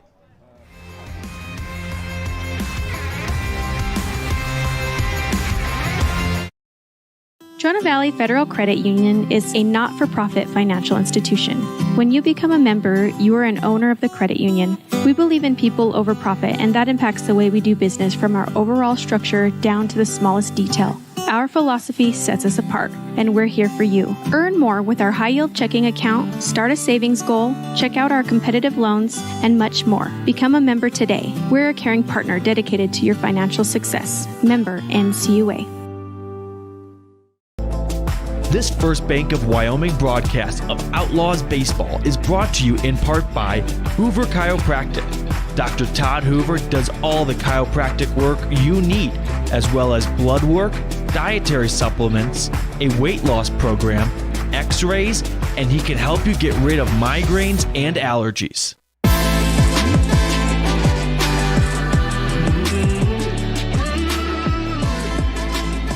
Welcome back to the 2021 AA State Tournament live on mylocalradio.com and KNYN, the Evanston Outlaws. Well, they shocked the state last night, taking out Gillette, and I don't think it's an overreaction to say that a lot of people did not see Evanston tied 4-4 going into the bottom of the 4th. We have a special guest joining me in the Union press box, or Union broadcast booth. We have State Chairman Cody Beers. Cody, thank you so much for joining us. Hey, thanks so much for everything you've done this week. You've set a standard that's going to be hard to beat, live streaming every game and providing us with some great video. Well, we'll talk to you in a second as the first pitch to Talon Critchfield is lined right up the center. Hopper, and Critchfield gets on. That is the 3rd inning in a row where the leadoff man gets on for Evanston, and good things happen. And here comes Ty Lane to have a conversation. And Cody, while they're having that conversation, you and I will have one. And can you just talk to us a little bit about just kind of how the season's gone? It's all going to culminate tomorrow when we crown a AA state champion. Just talk about how the season has gone in your eyes, kind of returning to some semblance of normality. Well, I think our teams have grabbed a hold of this season with a gusto, and they're playing great baseball. We had 51 chartered teams this year, including our AA, A, B, and C levels. So American Legion Baseball took over the feeder programs to their programs a few years back, and it continues to grow. We added Buffalo this year. Rollins came back. Both of those teams completed their season and played in the postseason. That's the goal every year. You know, you can go into a season and make a schedule, and then you've got to live that schedule. You know, and you as a broadcaster, you understand that. Oh yeah. You live it, and kind of like you've lived on this bench all week. But you know, it's just been an outstanding season. We've crowned a C champion. We crowned a B champion, A yesterday in Cheyenne, and now you know, we're seeing a battle here that nobody thought would happen, but Evanston has went further in the AA tournament than they've ever went. And, that's what it's about. We were talking about it down here a while ago. It's the young guy on the block who really doesn't know how to act versus the old vet. And right now, the young guy on the block is kind of saying, hey, we belong here too. Absolutely. And, that's cool. Yeah, absolutely. Real quick, of course, you were very, very busy these last few weeks with the state tournaments. Can you talk about how they ran logistically, and do you have any thanks that you maybe want to give out publicly because of the success of those events? Oh, I just think that it takes so many volunteers and so much staff. This tournament's a great example. The city of Laramie stood up and said, we want to host this tournament. We want to rebuild Cowboy Field, which we all remember and love, and they did it. And so, it's just wonderful to be here. New pitcher for Cheyenne Post 6 is Ty Lobmeyer. He'll face Clayton Moyles with Talon Critchfield on first. And the Outlaws are getting runners on and early. Throw back to first to check up on Critchfield, and he's back safely. And Cody, we've had a blast broadcasting every single one of these games. We've gotten great numbers, great comments from people around the state. We definitely are very, very happy to be able to do this tournament for you guys. Anything you'd like to say to the fans of Wyoming American Legion Baseball around the state that are watching or listening right now? Well, we just support everyone who cares about American Legion Baseball. It's really about the veterans in Wyoming and representing them on the baseball field. And I think our young people do an outstanding job doing that. We talk about integrity and sportsmanship, the whole deal. And this program is really not about the state tournaments. It's about building young men for our future, and good, strong young men. And baseball teaches you all those things about life.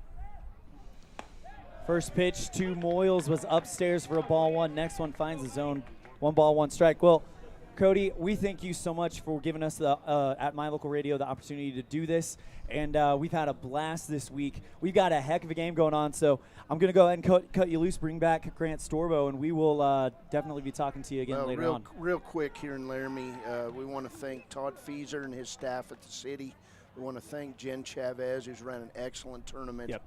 Over in Cheyenne this week, we want to thank Phil Maggard and the Post 6 Board of Directors, who put on a great Class A tournament. Special thanks to everyone up in Gillette who ran the B tournament. We'll be there next week for the Northwest Regional, and they're going to host that possibly for 3 years. Wow. And then thank everybody in Rock Springs for hosting State C this year. It's been an outstanding season. We're not done yet because I'll be in Gillette all next week helping run that. So, hey, thank you for everything, and thanks for MyLocalRadio.com stepping up with the podcast this year. Really shined a lot of light on American Legion Baseball, and that's big. We appreciate the publicity. We want to see our kids move on and play college ball, and your video helps us to see what's going on the field, and it really shows the rest of the state that we've got a great program. Absolutely. 2 balls, 2 strikes to Clay Moyles. A big thank you to Cody Beers, chairman of American Legion Baseball here in Wyoming. Thank you so much for your time. Thank you so much for giving us the opportunity. We're going to bring Grant Storebo back in. Full count to Clayton Moyles, runner on first, nobody down. After Talon Critchfield hits a hot grounder into center field, he's on first. 3 balls, 2 strikes to Moyles as he'll call time, and they're going to try to interrupt the rhythm of every single one of these Post 6 pitchers that step on the mound. 3 balls, 2 strikes to Moyles, and it's a walk. Runners on first and second, and the Outlaws get the top of the order up, well, the meat of the order. 2, 3, 4, nobody down, a runner in scoring position. It could not be a better start to the 4th inning against this new pitcher for the Evanston Outlaws. Grant, thank you so much for being willing to step aside so we could have that talk with the chairman. Oh, no problem. Got to step aside for the commish of American Legion Baseball. He's done such a good job, and he runs all over the place and does a lot of stuff for American Legion Baseball, and he cares about it, so he's a good guy Hank Allred to have. Sorry, Hank Allred pops one over the back screen for strike 1. Nobody down, and the Outlaws, they're getting runners on against this Post 6 pitching staff. And now we're starting to see that Evanston is kind of, we don't care who you're throwing out there. We're going to come at you aggressively. No, at this point in the game, Evanston is truly just swinging the bats very well. I don't think it matters who Post 6 runs out there. Lobmeyer, another guy that's had a very good year for Post 6, but Evanston not even blinking. 0-1 is a beautiful breaking ball that starts at the top and drops in for strike 2. Allred watches it go. Gus Allred stands on deck. It's Hank Allred. Hank, by the way, 1 for 2 on the day with a single. And that curveball is Lobmeyer's bread and butter when it comes to how he pitches on the mound. 0-2. This one, fly ball, and it's hanging up in right field. Kostopoulos gives chase. It's going to drop for a foul ball. Runners on first and second. A single by Talon Critchfield. He's at second, and a walk by Clayton Moyles. He's on first. Yeah, and Evanston just swinging the bats very well. They've had multiple runners on base every single inning.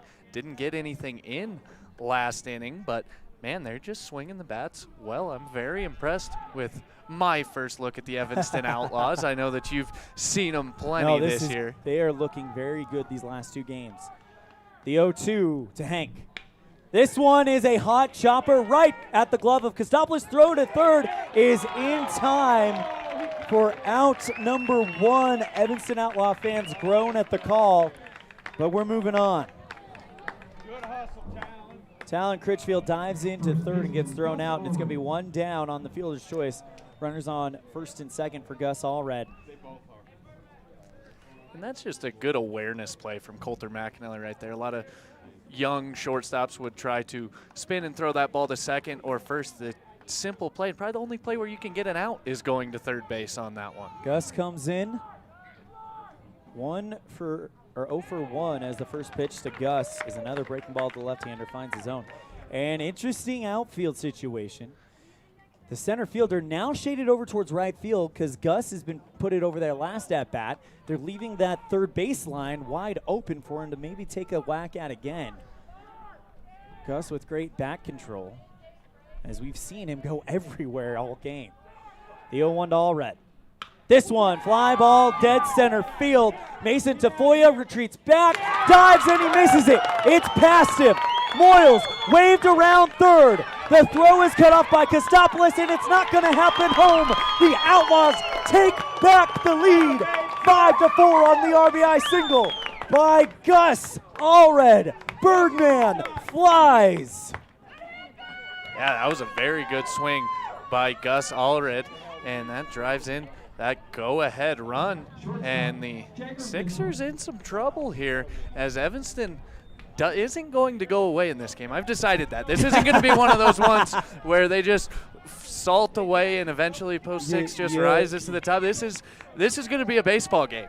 This game reminds me now a little bit, and I'm a little biased. I'm an Arizona Diamondbacks fan. The 2001 Arizona Diamondbacks, when they played the Dynasty New York Yankees, they came in with the mindset like, we don't care what the jersey says, as Mitchell deep center field. That is going to drop. It drops in center field at the feet of Tafoya. And the Outlaws catch Jagger Mitchell in a pickle, and he wins the foot race.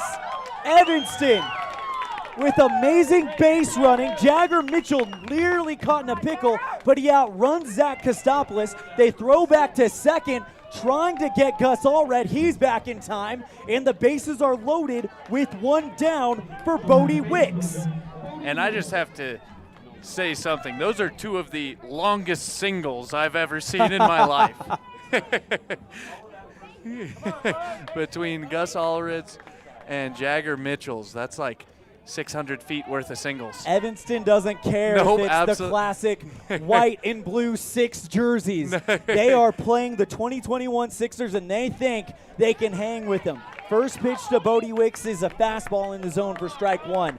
Outlaws have retaken the lead 5-4. Bases loaded, 1 down. Wicks just lifts one into the outfield, and they will have their biggest lead of the game. Probably the biggest lead of the game. The pitch. Swing at a miss at a slow one. Wicks way off timed there. No balls, 2 strikes. And on both of those plays, Tafoya was going back, and it was almost like he thought they were hit further than they were, and he ended up kind of slipping and ended up on the ground on both of those. So kind of awkward plays out in center field, but nonetheless, Evanston will take it. 0-2 count to Wicks. This one popped up high into foul territory over the third base line. It's going to drop way out of play. And I mean way out of play. I didn't even see where it dropped. That might have landed in the bullpen of post 6. 0-2 count to Bodie Wicks. And the red-hot Kason Smith stands on deck. Yeah, you don't want to see him today. Kason Smith back-to-back singles in his first 2 at-bats. And I believe there's some movement down in that post 6 bullpen again. So after letting Rodriguez go, Ty Lane may not have quite as long of a leash with Lobmeyer. Lobmeyer came in, thought he could be the stopgap, but Evanston's picked him up. This one hit well right up the center to McAnally. They're going to trade the out for the run, but the Outlaws go up by 2. Great hit by Bodie Wicks. 6-4 Evanston on the Impact Physical Therapy scoreboard. Runners on second and third, and that'll bring up Kason Smith, who's 2 for 2. Here comes Ty Lane. And I've just gotten word it's Garrett Oswald that's up in the bullpen for post 6. So we'll see if this is a pitching change and they go to the Gio. We saw Gio on day 1. Ty Lane is going to talk things over with his senior pitcher.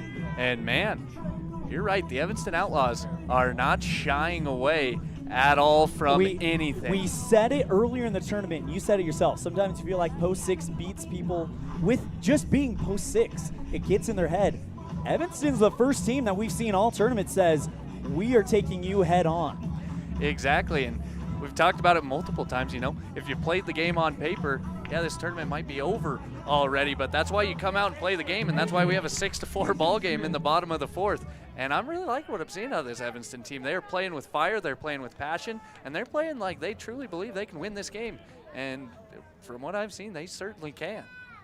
Long way to go. Bottom of the 4th, Outlaws up 6-4 on the Impact Physical Therapy scoreboard against post 6. This would be one of the biggest upsets in the state tournament. Am I overreacting? Biggest upset, one of the biggest upsets in state tournament history? I mean, I don't know what to make of it. I've seen a lot of post 6 state tournaments, and absolutely, you know, most of the ones I've seen, we've come out on top.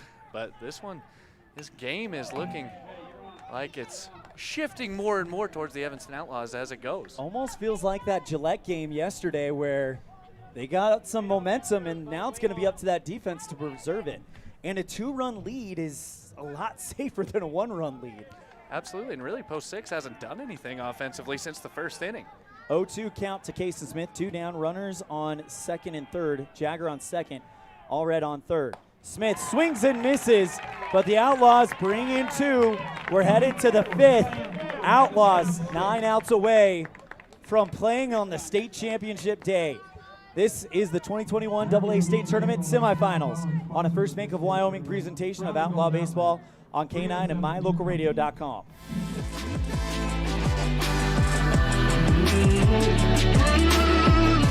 What do you do when you lose a tooth? Put it under your pillow. Under my pillow. Like a treasure chest so you could put it in. Why do you do that? Because then the tooth fairy comes. For the tooth fairy. So the tooth fairy can come get them. And then what happens? I get money. We may not be the tooth fairy, but we can still take care of your teeth. Bear River Dental in Evanston. The best cement comes from Ellingford Brothers in Evanston. They've been mixing cement for every type of job for generations. Major construction, road and bridge, cement blocks, foundations, sidewalks, curb and gutter, cement steps, septic tanks, and water troughs. No job is too large or too small. Make sure you get the best quality cement available at the best prices. Always get your cement from Ellingford Brothers. Call today. Ellingford Brothers, we know cement. 307-789-1515.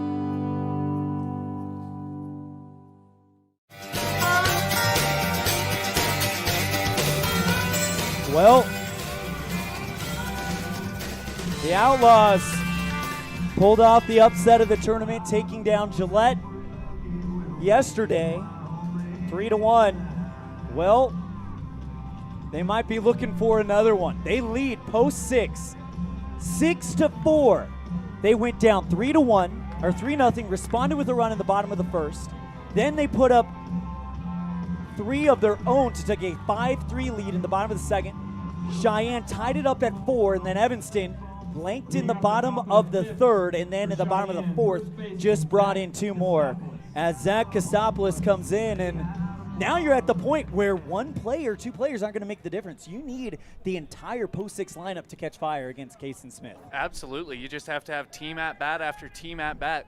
But as we've talked about for some other teams throughout the tournament, post 6 hasn't been in this situation. Take a deep breath. Don't panic. Take each at bat for what it's worth. Get on base. Get your guys over. Get them in. That's what Coach Ty Lane, I'm sure, is preaching in that huddle right now. First pitch from Smith misses, ball 1, and now I need to bring up the game changer. I need to know what the pitch count is for Kason right now. Kason Smith, according to post 6's game This changer. one hardly hit into left field, and Kostopoulos has another base hit. According to post 6's, he's at 53 pitches. That is a great sign for the Outlaws. 54 pitches, the official pitch count. So Kason Smith is looking very good right now. Yeah, he's got plenty of gas left in the tank. You can get up to that 105 mark, and I would fully expect him to do that with just 3 innings left. Here comes Mason. Sorry, go ahead. Excuse me. No, I was just saying, with only 3 innings left for Kason Smith, I would expect him to be able to go the distance. Mason Tafoya steps in. This one popped up high into foul territory in the third base dugout. Umpire just took a tumble. Hopefully he's okay. He gets up. But that drops in the grass. It goes down as a long strike. Oh, that third base umpire. Yeah, he went down there. Seems to be all right. Wicks pats him on the shoulders. He walks by. I love Bodie Wicks. He's such a fun guy to talk to, too. Oh, yeah, that was – I looked down, and there was a black shirt laying on the ground in foul territory. Kason getting to work. 0-1 count to Mason Tafoya. The pitch. This one, fly ball into shallow center right field. That drops, picked up by Schneider, thrown in quickly, and it's only a single. So the Outlaws have to deal with runners on first and second, and it's Kostopoulos on second, Tafoya on first with a single, and here comes Keldon Hastings, who reached on a fielder's choice last time up. It wouldn't surprise me if Keldon Hastings squared around a bunt, and I would guess he got a talk that with runners on first and second, get that bunt down the third base line after his last one. And the pitch. That one down low, inner part of the zone for strike 1. And as I talked about earlier, Zach Kostopoulos kind of the guy that makes things go. He was the one that started this inning with a single, and he is kind of the guy that makes things go for the Sixers offense. And the pitch. That one gets away, but great stop by Hank Allred, keeps it in front of him. 1 ball, 1 strike to Keldon Hastings. Hayden Swain, who is 1 for 2, stands on deck. Hastings looking for a big hit right here for the Sixers. They need something to go right offensively right now. 1 ball, 1 strike to Hastings. Smith delivers. That one inside part of the zone. Beautiful cutter that catches the upper corner for strike 2. 1 ball, 2 strikes to Keldon Hastings. Yeah, that was a very good pitch right under the hands of Hastings. Not much you can do with that one, as that was a very good one up at the top of the strike zone. The 1-2 on the way. This one fouled over the first base line. 1 ball, 2 strikes. And it's, man, this game has gone a little bit longer. It's 5:43. The lights are on because of the clouds in the sky, but it's actually been the nicest weather that we've had all day. Yeah, it was like the clouds came and the wind stopped. Yeah, I'll take it. The pitch. That one up high. 2 balls, 2 strikes. Now we're going to count 2-2 to Keldon Hastings. Hastings has not really had Kason Smith timed up all day long, so we'll see if he can finally get around to timing him up on this 2-2 pitch, but he's struggled just a little bit. The bottom of the order seems to be the part that Kason's been able to figure out pretty well, as that one is fouled into the stands. Yes, he's allowed Kostopoulos to get close to scoring. Yes, he's allowed Mason Tafoya on, but after that, he's kind of had the number of the rest of the guys going down. Yeah, no doubt about it. Tafoya, the guy furthest down in that post 6 lineup that's come around to score a run. As we mentioned, it was really just the first 3 batters of the game that came around to score, and that may have been just nerves from Kaysen Smith. 2 balls, 2 strikes. That one down low in the dirt. 3 balls, 2 strikes. This is a big pitch for Kaysen Smith right here. Such a huge difference between bases loaded, no out, guys on first and second with 1 out. This is a really big part in this game right now. Absolutely.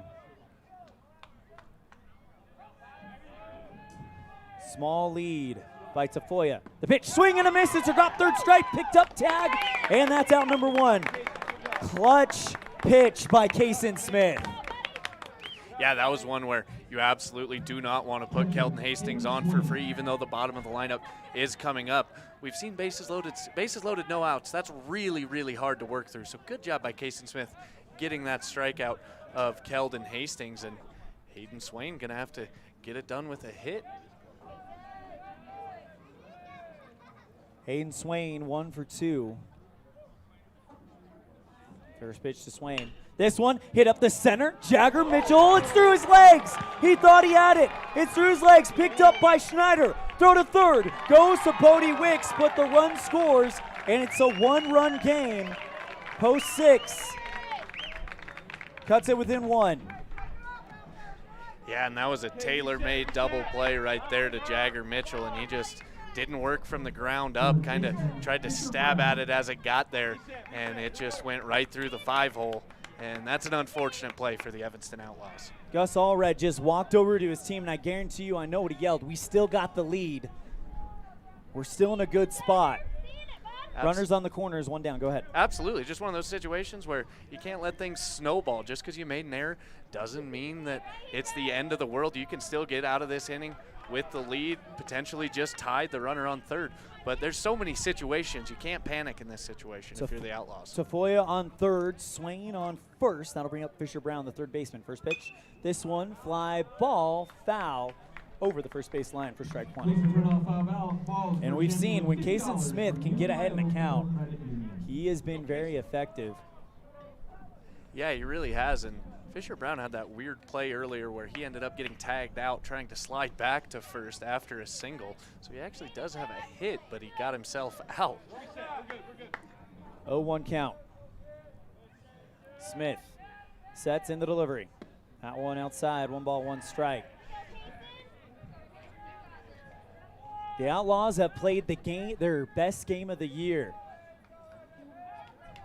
They are on top of Cheyenne post 6, top of the 5th, 1 down, runners on the corners, 6-5 on the Impact Physical Therapy scoreboard.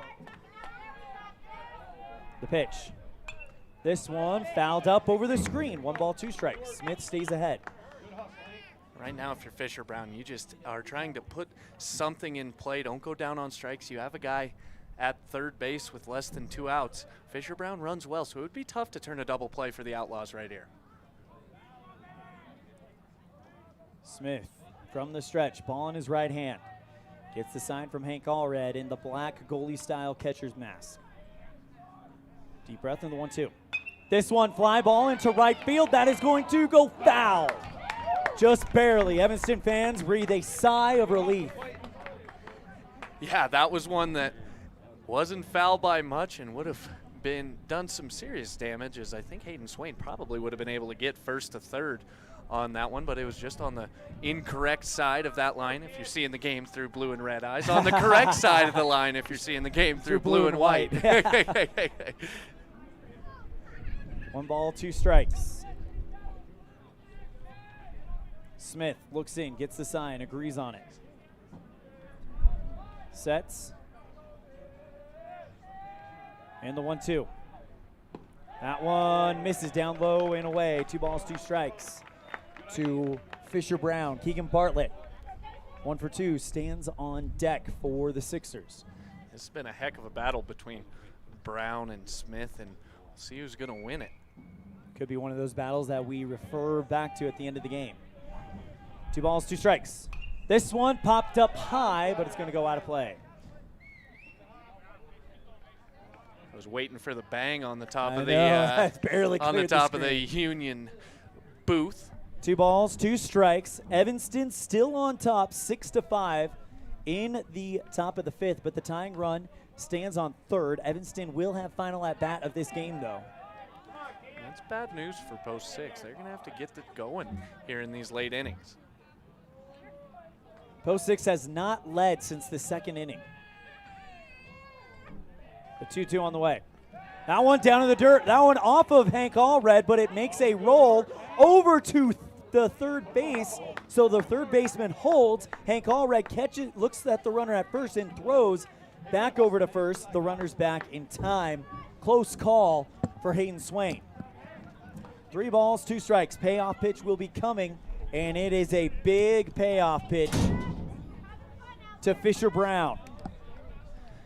Yeah, and I'm not really sure what Hayden Swain was doing there. I thought he could have advanced to second on that one. Just kind of got hung up in the middle and nearly got himself thrown out. Smith has made clutch pitches all game. Does he have one more in him? The pitch. That one outside and away. Smith wanted that call, puts his hands on his head, takes the ball from Allred and takes a deep breath, hops back on the mound. It's bases loaded for post 6. Go ahead run on second. That'll bring up Keegan Bartlett, 1 for 2. Yeah, still just 1 out in this inning. So we'll see if Evanston can get out of this one. This is really the first trouble that Kason Smith has been in since that first inning. It was the 5th inning where post 6 blew the game up back on May 2nd. The pitch. First one misses, ball 1. Evanston Outlaws having faith in the right-hander. No one moving in that dugout off of the first base line. The 1-0 on the way. Fouled into the screen. 1 ball, 1 strike. Good contact by Keegan Bartlett, who just hit it off the top of the bat. Yeah, and Keegan does have 1 hit already in this game. He's 1 for 2, shot 1 into right field. But that, once again, that was all the way back in the 2nd inning. A lot of these guys haven't had a ton of success later on in this game against Smith. Looking to get after him in this 5th inning. 1 ball, 1 strike. The pitch. Inside, almost hit him, and that would have been a disaster, but it does not. 2 balls, 1 strike. Bases loaded, 1 down.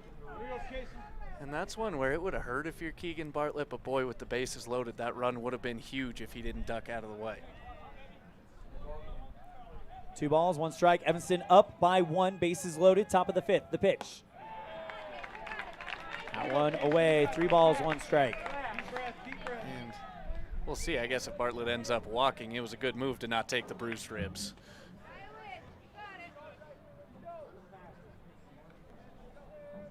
You need a ball in the infield or a strikeout. The 3-1. Swing and a miss for strike 2. Good pitch with good movement, starting in the center and moved its way inside to the right-handed Keegan Bartlett. Julian Romero, 1 for 3, stands on deck. 3 balls, 2 strikes, another payoff pitch, and here it comes. Up high, post 6 ties the game. Evanston Outlaw fans don't agree with the call. And Hank Allred immediately comes up, puts his arm around his right-handed pitcher. And that'll bring in the entire infield to have a meeting with Jason Mitchell. Took over managing duties in the middle of the season, and what a season it has been. The Outlaws tied again with post 6, top of the 5th. They will bat in the bottom of the inning, so it's not even close to being a bad situation for Evanston. But interesting, Jason Mitchell leaves the meeting. The infield still talking it over. You gotta love the initiative these young men have taken throughout the season, really taking ownership throughout the year.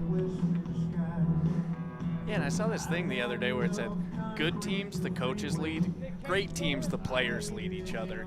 And that's what I've seen from this Evanston team. They've had multiple times where things were getting a little dicey, and they would get together, all come together, take a deep breath collectively. And sometimes that's what it takes. Not just one guy can take a deep breath. Everybody has to. Julian Romero grounded out to the shortstop last time up. He's a left-handed batter. He's the only lefty on the docket. First pitch misses in the dirt. 1 ball, no strikes. Go-ahead run stands on third base. That is Hayden Swain. 1 down in a tie ball game. Top of the 5th. This is the 2021 AA State Tournament Semifinals. 1-0 on the way. Up high and out from the lefty. 2 balls, no strikes. If he's a righty, that's a strike, but just missing the location by, well, quite a lot, actually. Yeah, just one of those situations where the last couple batters, Casey Smith's gotten himself into some battles and just let him off the hook a little bit, and now he's fallen behind Romero. 2 balls, 1 strike. That one finds the zone. Good pitch. Fastball from Casey Smith just says, I'm going back to what got me here. And it is that fastball with that cutting movement. That one right down Front Street. But we'll see if he brings out the cutter. 2-1. That one up high, in and out of the glove of Hank, but he keeps it in front of him. 31 count to Romero. And you don't want to walk in that go-ahead run if you're Evanston, because that is gifting it to post 6. Absolutely, and that would be 3 straight walks from Kason Smith. If you go back to the previous batter, an error by Jagger Mitchell. So really, post 6 hasn't done a ton to force the issue in this inning. 3-1 on the way. This one hit right up the center, and it's past Jagger Mitchell. That's going to drop down. 1 run scores. They're up by 1. Throw by Gus Allred to home is not in tie. And the post 6 Sixers go up 8-6 on the Impact Physical Therapy scoreboard on the RBI single by Julian Romero. And yeah, that was just one of those ones. Julian Romero worked himself into a good hitter's count and put that right back up the middle. And I think we're going to have a mound visit, and Kason Smith's day may be done. It's been a great day for Kason Smith, who bites his glove in frustration. He hangs his head, but he's got nothing to hang his head over. He just kept one of the top offense in the state off balance, and this whole team has really, as Bodie Wicks will leave. So Bodie Wicks will leave the game. Kason Smith will go to third, and Jagger Mitchell is probably going to be your new pitcher.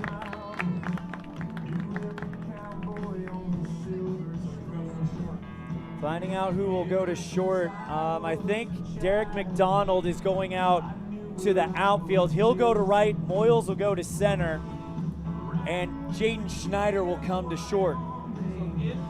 We'll talk about it more when we come back after this on a First Bank of Wyoming presentation of Outlaw Baseball and K9 at mylocalradio.com.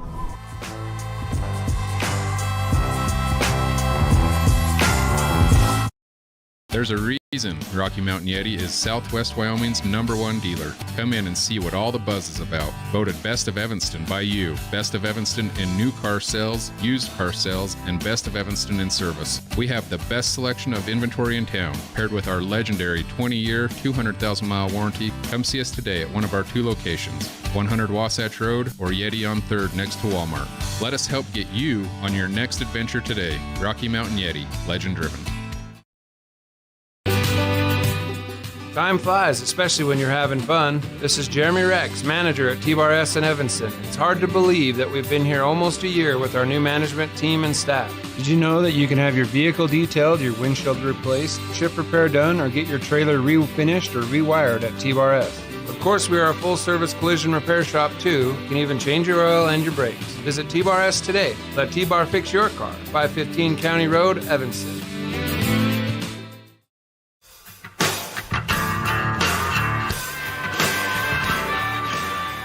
Evanston putting all their chips on the table. It's the hard-throwing right-hander, Jagger Mitchell. Mitchell, at the beginning of the season, they thought he was going to be a #2, but realized he was much more valuable in relief. 35 2/3 innings pitched in 13 games. A 3-2 record, a perfect save percentage. 35 strikeouts, 30 walks, and 3.73 ERA for Mitchell. That moves Kason Smith to third base. Derek McDonald will go to right. Clayton Moyles moves to center. And Bodie Wicks' day is done. Boy, I'm glad you're familiar with the Evanston Outlaws, because I would have been lost trying to figure out all the changes. But yeah, Kason Smith, you mentioned it. He hung his head a little bit after that start, which I can't blame him. I've been in that situation where you're out there competing and you feel like you could have done a little better, but man, from where I'm sitting, he did a heck of a job all game long. Gave himself a chance against the defending state champs. Kason Smith just walked up, put his arm on Jagger's shoulder, said something, probably said, hey, they don't like this. Try so, because if anyone's an expert on this lineup in the state right now, it's that young man at third that completely fooled him for 4 innings. First pitch from Jagger inside to Dom Lopez for ball 1. Yeah, not an easy task for Jagger Mitchell coming in to face 2, 3, 4 of this Sixer lineup. Just 1 out in the inning. The pitch, runners on the corners. Nice swing and a miss for Lopez. 1 ball, 1 strike to Dom Lopez as Jagger will come in. Jagger with a fresh arm at state. He has not pitched all week. Post 6 leads by 2, 8-6 the pitch. That one, fastball up high, 2 balls, 1 strike. Yeah, and Mitchell's going to look to just pound the zone right here, get something coming out, trust your defense behind you. 2-1 on the way. That one not in the zone according to TK Stout. Maybe just a touch high. 31 count to Dom Lopez. Runners on second and third. 1 down. Post 6 in the top of the 5th have put up 4 runs. This one into foul territory. Gus Allred goes into the foul territory, reaches over the fence and makes the grab. A la Anthony Rizzo for out number 2, and that's a big out for Evanston. As now you now face Coulter McAnally with 2 down runners on the corners. And we've seen McAnally fly out a few times today. Yeah, he's just missed a couple of baseballs to the right side where he's just let him hang up in the air a couple times. He's going to try to barrel one right here, but Jagger Mitchell doing a very good job with the first batter he faced. That was a great play by Gus Allred. The pitch. This one popped up high. It's going to stay in play. Allred waves everybody off, and he can't make the catch over the roof of the dugout. His arm was literally an inch too short. Yeah, that was a tough one. That just hit the very edge. There's a brown pad on the top of that dugout, and that's where it hit, and that was going to be a very tough play. If he's got the wingspan of Coulter McAnally, he makes that catch. Probably. Coulter McAnally, incoming junior, very tall, lengthy right-hander. 0-1 count to McAnally from Mitchell. That one down low, great throw to first by Hank to Gus, and it slides past him, and the run's going to score. Hank got a little speed jammed, I think, with that throw, trying to make a play happen. And the runner comes in, post 6, up by 3. It's not a lot, especially since Evanston has put up 6 runs in the game. So it's not over yet, but post 6 might be starting to take a little bit more ownership of this one. Yeah, and that was a tough one. That was a tough play from Gus Allred over at first had he been able to keep it in front, but that's a big run for post 6. McAnally rips one down the third base line, foul. 1 ball, 2 strikes. Mitchell will strike away from getting out of this inning and turning it over to his lineup, and the Outlaws will have Baldwin, Schneider, and Critchfield due up, who is seeing some success against post 6 pitching. McAnally down 1-2 to the hard-throwing Jagger Mitchell. The pitch. Cutter didn't quite cut back in the zone up high. 2 balls, 1 strike, or 2 balls, 2 strikes. Yeah, this would be a huge out for Jagger Mitchell if he could start the next inning with Zach Kostopoulos rather than with a couple of guys on. Ball behind his back. From the stretch, the 2-2. This one hit hard at the gap between second and third. It gets past Smith, picked up by Critchfield at left, rounding third and heading home with his right foot is Julian Romero. 10-6 on the Impact Physical Therapy scoreboard.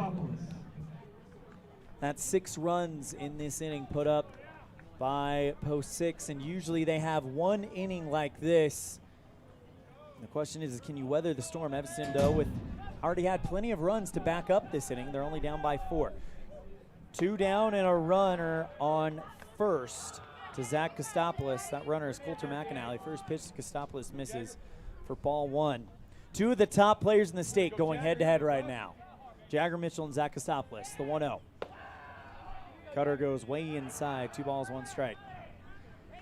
And I think you're absolutely right. The thing for Post 6's offense this tournament has just been the huge innings that teams haven't been able to overcome. But Evanston playing well offensively. We'll see if they can overcome this 6-run inning.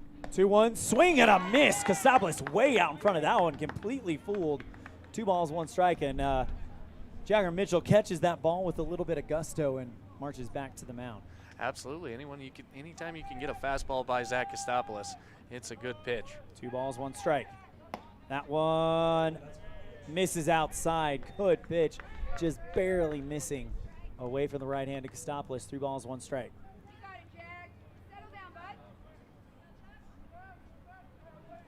Standing on deck, Mason Tafoya. 3-1 on the way. That one in the zone for strike 2. Kostopoulos can't believe it. He thought he was taking a walk as he pitches his bat a ways away. So it's a full count offering. And as a pitcher, you said you pitched.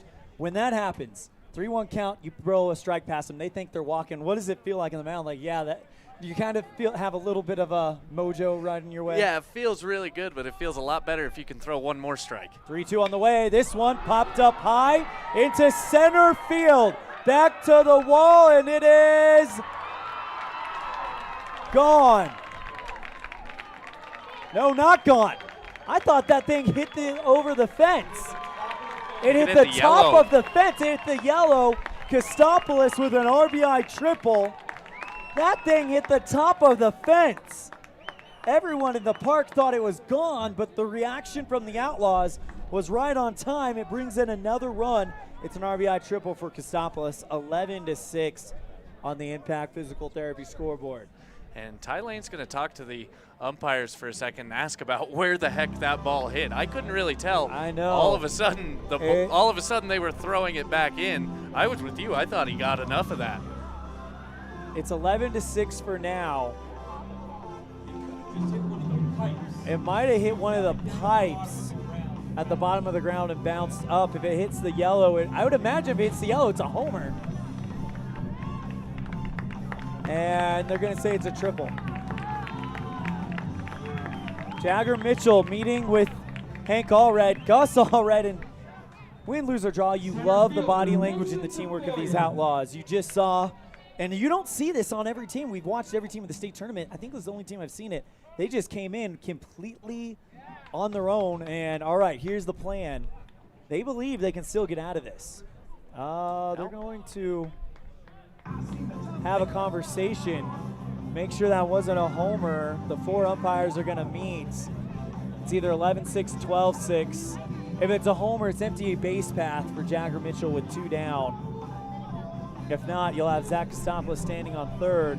5-run lead as Post 6, just like in the May 2nd game, the Post 6 Sixers have taken the game by the throat in the 5th inning. But man, the Evanston Outlaws probably gave Cheyenne the biggest scare of the tournament that they've experienced this year. Looks like they're gonna triple. Yep, they're gonna keep Zach Kostopoulos right at third base, so it's just a triple.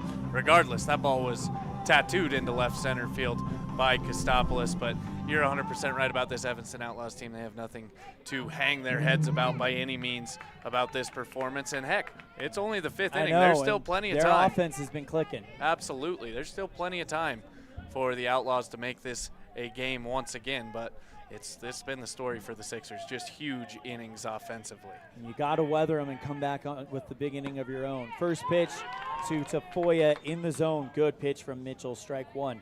That's going to be the key. And judging from the body language of Evanston, I think they've got the idea of get out of here and let's get back to work. Yeah, absolutely. There's no reason to hang your head. It's postseason. You still have innings to play. 0-1 popped up over the third base line for a foul. No balls, 2 strikes, and Mitchell, again, 1 strike away from getting out of the inning. 0-2 on the way. By the way, did Casopoulos just break the RBI record with that? He had a hit early on in this game in the first inning that he is up to. He came into the day at 103, tied for it, and he has 3 RBIs today. He's up to 106. This one, a chopper at the shortstop. Jaden Schneider gloves it in the backhand. Throw across the diamond is a one-hopper, but not in time. Casopoulos comes in. It's an infield single RBI for Mason Tafoya. What a throw by Schneider.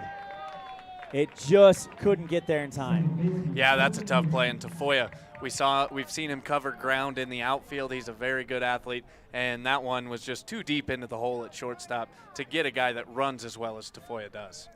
12-6 on the Impact Physical Therapy scoreboard. Post 6 on top of the Evanston Outlaws at the 2021 AA State Semifinal. First pitch to Hastings is going to be a ground ball into left field, and the runners just go station to station. Runners on first and second. I'll bring up Hayden Swain, as this is the 13th batter of the inning that Evanston has faced. 8 runs in the frame. They came in down 6-4. Yeah, it's been a really good inning for post 6. I mean, they've just been hitting the ball very well, run their hit total up to 15 for the game. Evanston with 10, so this has just been a hit parade all day long. 12-6 on the Impact Physical Therapy scoreboard. First pitch to Hayden Swain on the way. And that one goes outside. 1 ball, no strikes. Jagger Mitchell, the hard-throwing right-hander, on the mound after a 4 1/3 inning performance by Kason Smith. 1-0 on the way. This one popped up high in center field. Clayton Moyles running up, makes the dive and can't get it. It drops on the grass. 1 run's going to come in. Throw to third, Kason Smith, and the second run comes in. 2-run RBI double by Hayden Swain. Sixers up 14-6. And now, post 6, flirting with ending this one a little bit early. Yeah, you didn't think that this was going to be really possible in those early innings the way it was going, but this offense at post 6 just has a 10-run inning. There's not a ton you can do about that if you're the Evanston Outlaws. They are just swinging it very, very well. And something's up. I'm not sure. The umpire's jogging out there to. Oh, okay. Looks like we have a spectator over in right field whose hands were on the fence. So seems like I mean, it's got to be a Cheyenne guy out there. They are out of control at times, but that seems like a strange thing to nitpick about. 2 down, runner at second, and that runner is Hayden Swain after a 2-run RBI double. I'll bring up Fisher Brown. Fisher Brown was the guy who got into that 3-2 battle with Kason Smith and ended up drawing the walk earlier in this inning and kind of got things going a little bit, although Sixers were well on their way at that point. Mitchell gets him to pop up. Is it going to stay in play? It's out. As the entire Evanston Outlaw fan base tells Gus it's out because, much like his brother, he will run flat into a wall. And we've seen it in this tournament. You don't want to run into that concrete wall over there. That'll do some damage on you. I've seen. He had the amazing catch where he reached out over the fence and gloved it. If that doesn't tell you where he's going to go, I don't know what does. No balls, 1 strike to Fisher Brown. Brown with a good game thus far. In his 3 at-bats, he's 1 for 2 as the next pitch finds the zone. Brown takes it for strike 2. 0-2 count to Brown, 2 down. Here in the top of the 5th, post 6 have hit Evanston in the mouth with 10 runs in this inning. They lead it 14-6. Evanston led 6-4 coming into the inning. The pitch. That one down low outside. 1 ball, 1 strike from the right-hander, Fisher Brown.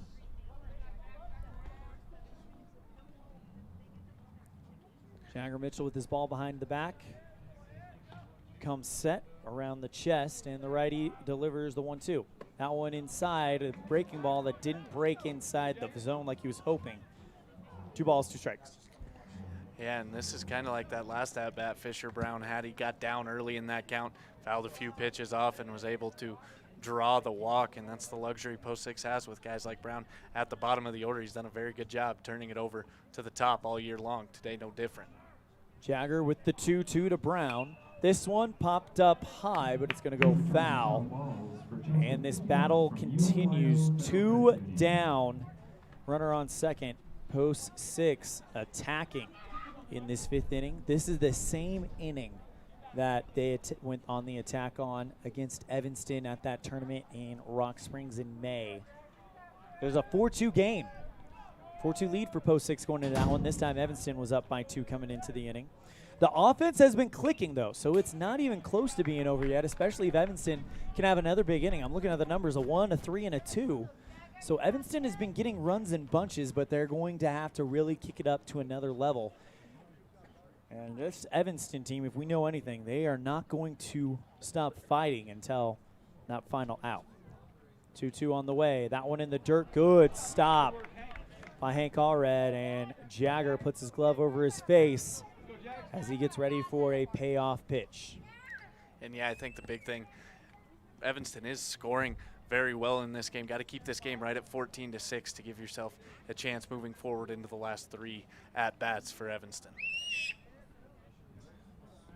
Full count to Fisher Brown. Mitchell kicks and deals. That one misses the bottom corner away from the right-hander, and it's a full count walk. Runners on first and second. That'll bring up Keegan Bartlett, his second time up. Last time he walked, and I mean second time in this inning. Your scorebook is going to be all sorts of messed up. This one might be more messed up than last night's.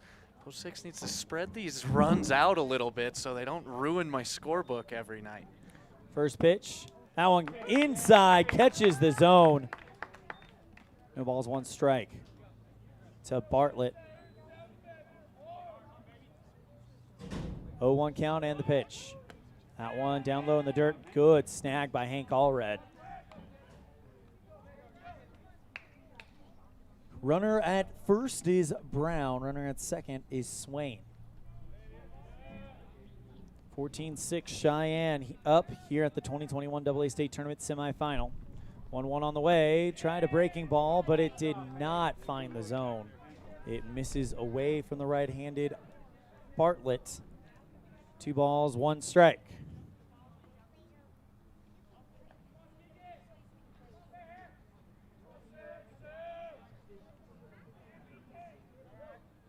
Two-1 on the way from Mitchell.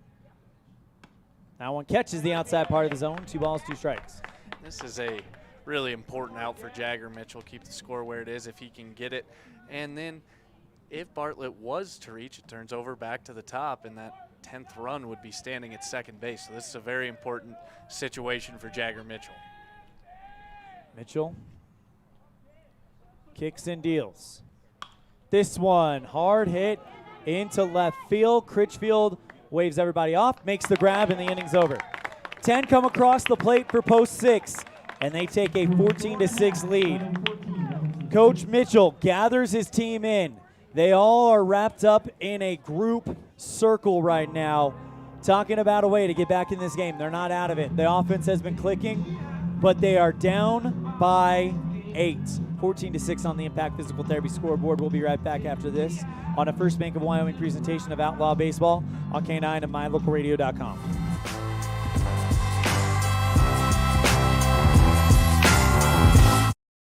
There's a reason Rocky Mountain Yeti is Southwest Wyoming's #1 dealer. Come in and see what all the buzz is about. Voted Best of Evanston by you. Best of Evanston in new car sales, used car sales, and Best of Evanston in service. We have the best selection of inventory in town, paired with our legendary 20-year, 200,000-mile warranty. Come see us today at one of our 2 locations, 100 Wasatch Road or Yeti on 3rd next to Walmart. Let us help get you on your next adventure today. Rocky Mountain Yeti, legend driven. Time flies, especially when you're having fun. This is Jeremy Rex, manager at T-Bar S in Evanston. It's hard to believe that we've been here almost a year with our new management team and staff. Did you know that you can have your vehicle detailed, your windshield replaced, chip repair done, or get your trailer refinished or rewired at T-Bar S? Of course, we are a full-service collision repair shop, too. You can even change your oil and your brakes. Visit T-Bar S today. Let T-Bar fix your car. 515 County Road, Evanston.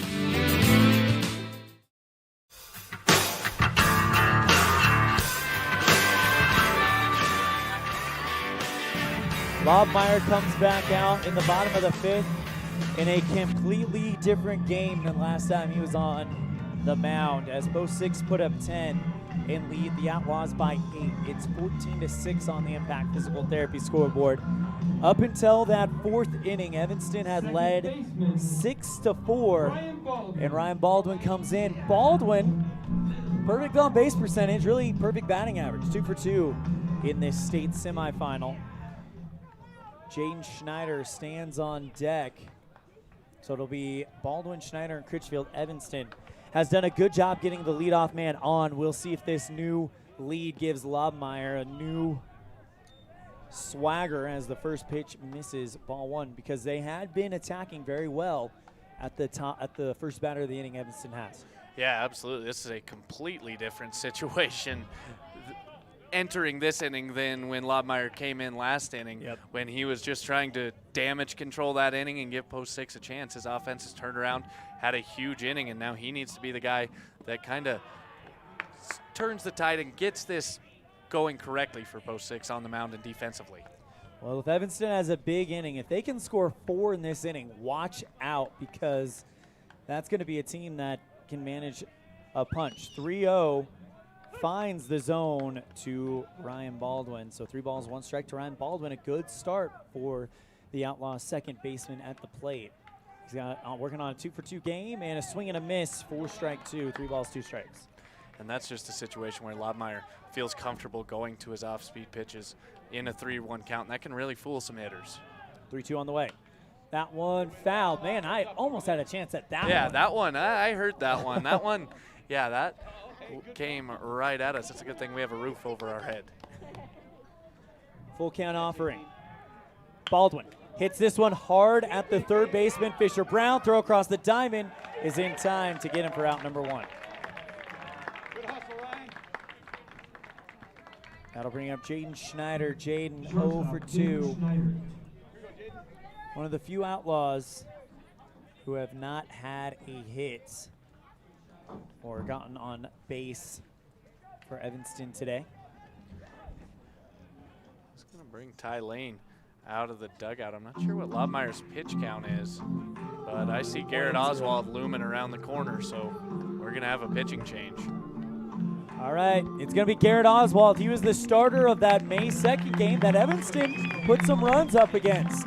We'll be right back after this. It's the bottom of the 5th, 2021 AA State Tournament semifinal. Evanston trails Cheyenne Post 6 on the Impact Physical Therapy scoreboard on a First Bank of Wyoming presentation of Outlaw Baseball on K9 and MyLocalRadio.com.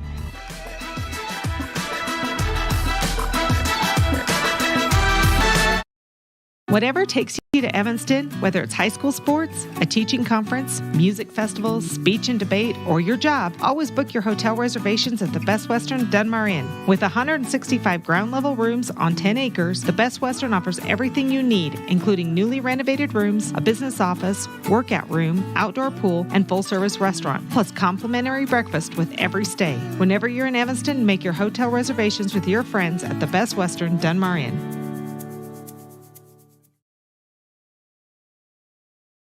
The best live coverage of local sports, weather, local news, and radio classifieds. Plus job listings, fun giveaways, and more. It's all on mylocalradio.com. Watch live as your high school teams clash with their biggest rivals. Listen to the latest from your team's coaches, catch up on local and regional news, and get accurate weather conditions and forecasts. Visit mylocalradio.com, like us on Facebook, and stream it all now.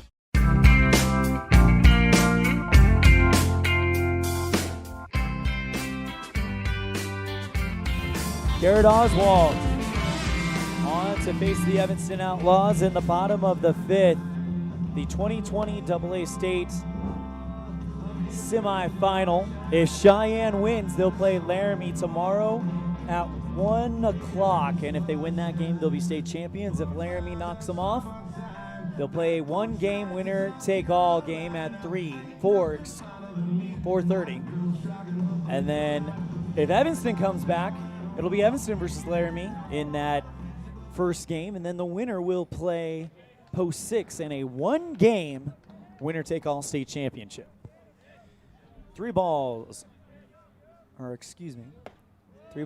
2 strikes. That can't be right because that was just this a is strike. this is a new batter. Yeah, Jaden Schneider. 0-1 count to Jaden Schneider, swing and a miss, no balls, 2 strikes. Jaden Schneider in the batter's box, 0-2 count to Schneider. Oswald was the starter in the game on May 2nd as Schneider swings in and miss at the inside, 1-2 down. Here comes Talon Critchfield. Critchfield's been very good at the plate. Had a single in left field, had a walk in his first 2 plate appearances, and we'll see how he does against Garrett Oswald. That change to Garrett Oswald was to keep Lobmeyer under that 30 pitch mark so that he is available tomorrow. First pitch inside to Critchfield. Talon leads the team in walks, team in walks, 31 on the season. 14-6 ball game, Post 6 leading it, but it's not as bad as you think. This one, a fly ball into right field, but it's going to drop into the glove of Dom Lopez. That'll end the inning. It's a 14-6 lead for Post 6. We're headed to the 6th inning. Evanston has played very, very well, leading most of this game. Post 6 had the big 10-run inning at the top of the 5th, and that's how we got here. We'll be right back with the 6th inning after this on a First Bank of Wyoming presentation of Outlaw Baseball on K9 and MyLocalRadio.com.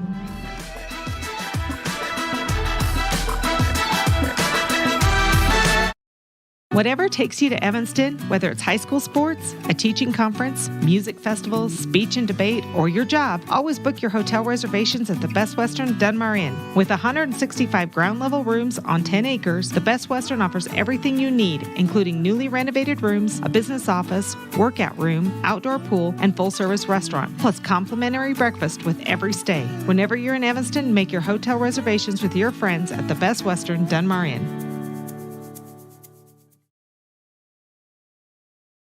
The best live coverage of local sports, weather, local news, and radio classifieds. Plus job listings, fun giveaways, and more. It's all on mylocalradio.com. Watch live as your high school teams clash with their biggest rivals. Listen to the latest from your team's coaches, catch up on local and regional news, and get accurate weather conditions and forecasts. Visit mylocalradio.com, like us on Facebook, and stream it all now.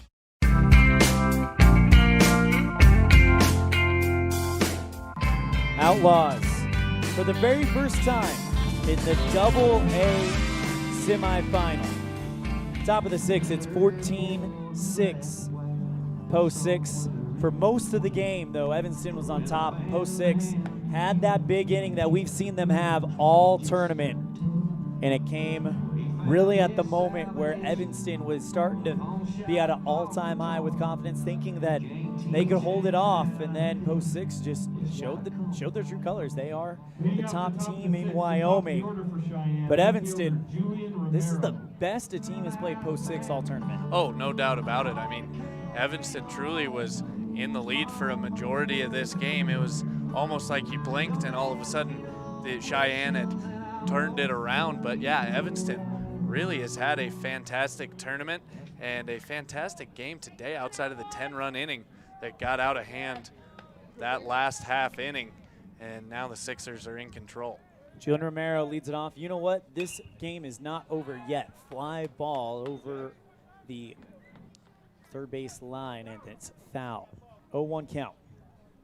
No, you're absolutely right. The Evanston Outlaws are the home team. They get the final look at things in the bottom of the 6th and bottom of the 7th, so you never know.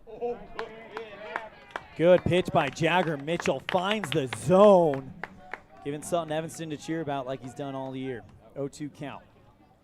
And you know what? If my memory serves me correctly, this is the most a team has put up on Post 6 all-state tournament. Oh, no doubt about it. Coming into today, Post 6 had given up 1 run all tournament. Next one misses. 1 ball, 2 strikes. As athletes, you hate the word moral victories, but I think Evanston is going to, if they lose this game, it's going to be a tough pill to swallow because you were so close, but you got nothing to be ashamed of. Oh, absolutely not. Absolutely not. This is a fantastic performance at the state tournament. You mentioned they've never gotten this far since the step up to AA, and really you can just see that this program is trending in the correct direction. 1-2 count to Julian Romero. Mitchell kicks and deals righty to lefty. That one outside, 2 balls, 2 strikes.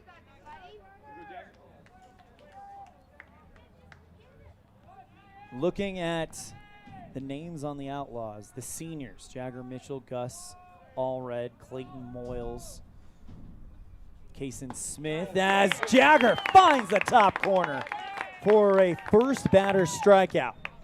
That's how you start the inning if you're Evanston. Yeah, no better start. You know, you give up that big inning. Sometimes it's easy to turn around and not play very well the rest of the game, but that's not the case with Evanston right there. Jagger Mitchell doing a good job of competing on the mound. Seniors for the Outlaws, Gus Allred, Jagger Mitchell, as Jagger delivers a beautiful strike, upper corner to right-hander Dom Lopez. Kason Smith, Clayton Moyles, Derek McDonald, Ryan Baldwin on the field for what could be the final time as an Evanston Outlaw. Some of them eligible to come back as Jagger gets out to an 0-2 count quickly on Dom Lopez as he fires another fastball in the upper corner. Yeah, Mitchell looks very comfortable on the mound in this 6th inning. That one coming right at my face, a curveball fouled into the screen.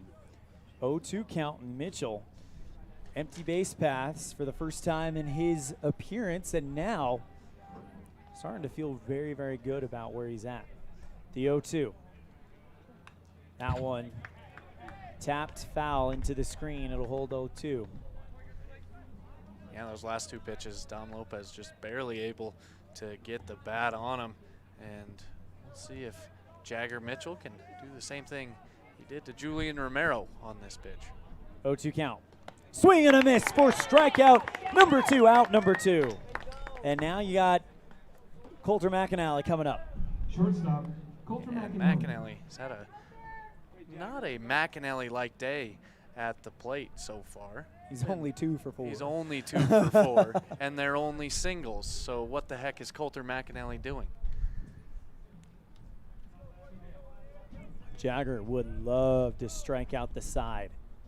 This one, fly ball into right field. Derek McDonald chasing it into foul territory, makes the grab, and the Outlaws put a bang on the scoreboard. Jagger Mitchell struts to the dugout with a determined look on his face, and the boys in gray are going to fight to the bitter end. 14-6, Post 6 on the Impact Physical Therapy scoreboard. We'll be right back after this with the Outlaws on the bats on a First Bank of Wyoming presentation of Evanston Baseball on K9 and MyLocalRadio.com.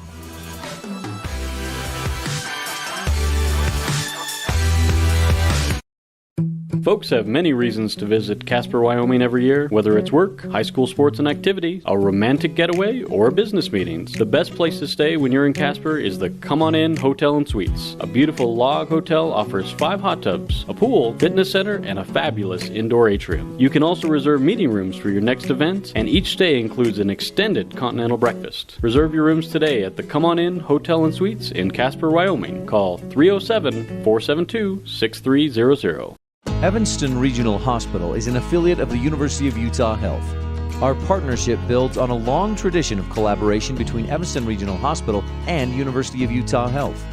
Inside these doors, our dedicated staff is committed to being your caring partner in your healthcare journey.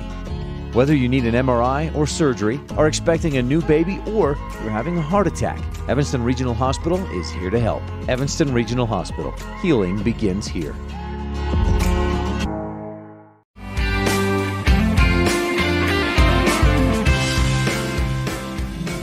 Top of the order for the Outlaws. And you hate to sound like you are saying it's over, but the Outlaws are down 14-6. They led most of this game, and we will see Clayton Moyles, Hank Allred, and Gus Allred in what could be their final at-bats as Evanston Outlaws. I hope not. You hope this team that has had a magical week can find that magic again, as they have been the only team that has really made Post 6 a little nervous this week. Absolutely, and I mean, Post 6, things were not looking good through that first 3 innings into the 4th, and then, man, that 5th inning hit, and it was just like a hurricane had swiped over the Evanston Outlaws, but they have not quit fighting, and I don't expect them to after seeing them play this week. Swing and a miss, 0-1 to Clayton Moyles. Next one, Cutter finds the zone, started away and back into the zone from the right-handed Moyles. 0-2 count to Clayton. And you never know, with a team that never gives up, stranger things have happened. The 0-2 on the way. Breaking ball misses high up and away. 1 ball, 2 strikes. Absolutely, and so much can happen in 6 outs worth of baseball.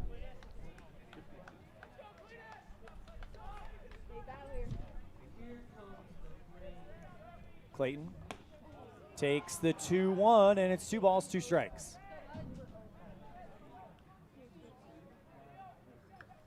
We'll see how long Garrett Oswald goes. His pitch count is obviously low, but I'm sure Coach Lane wants him available tomorrow as well. 2-2 on the way.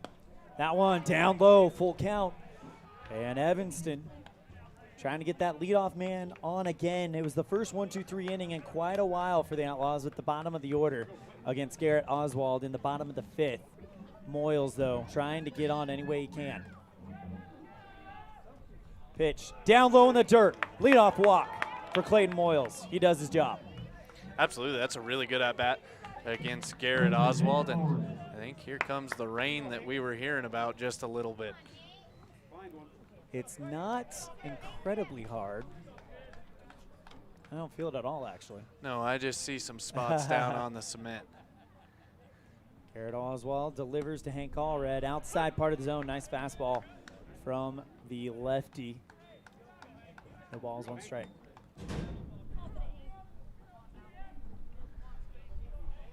Garrett Oswald making his 2nd appearance. He was the opening day starter for the Sixers.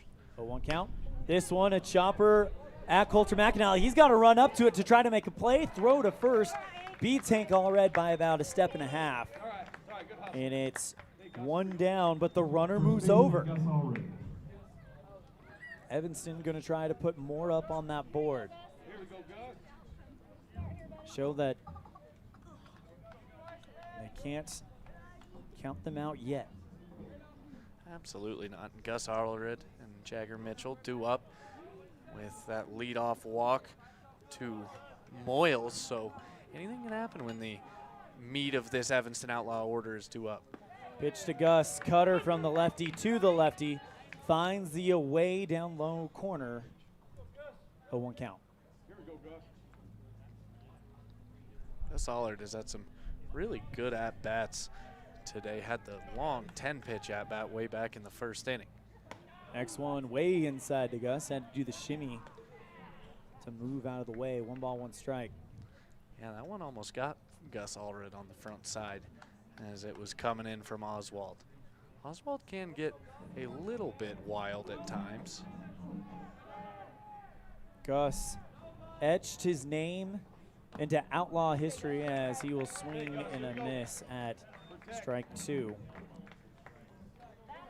When he led the Outlaws to probably the biggest win in program history, a win in the quarterfinals over Gillette, very first time beating Gillette. 7-inning pitch, so went the whole game. 3 hits as the next one is fouled right at the Sixer dugout.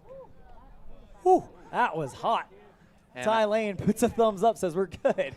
Zach Lane jumped out. His brother jumped out next to him, and that's what we like to call when it shoots over to the dugout. That's an ugly finder right there. Always finds the ugliest guy in the dugout. 7 innings pitched, 3 hits, 1 run, none of them earned.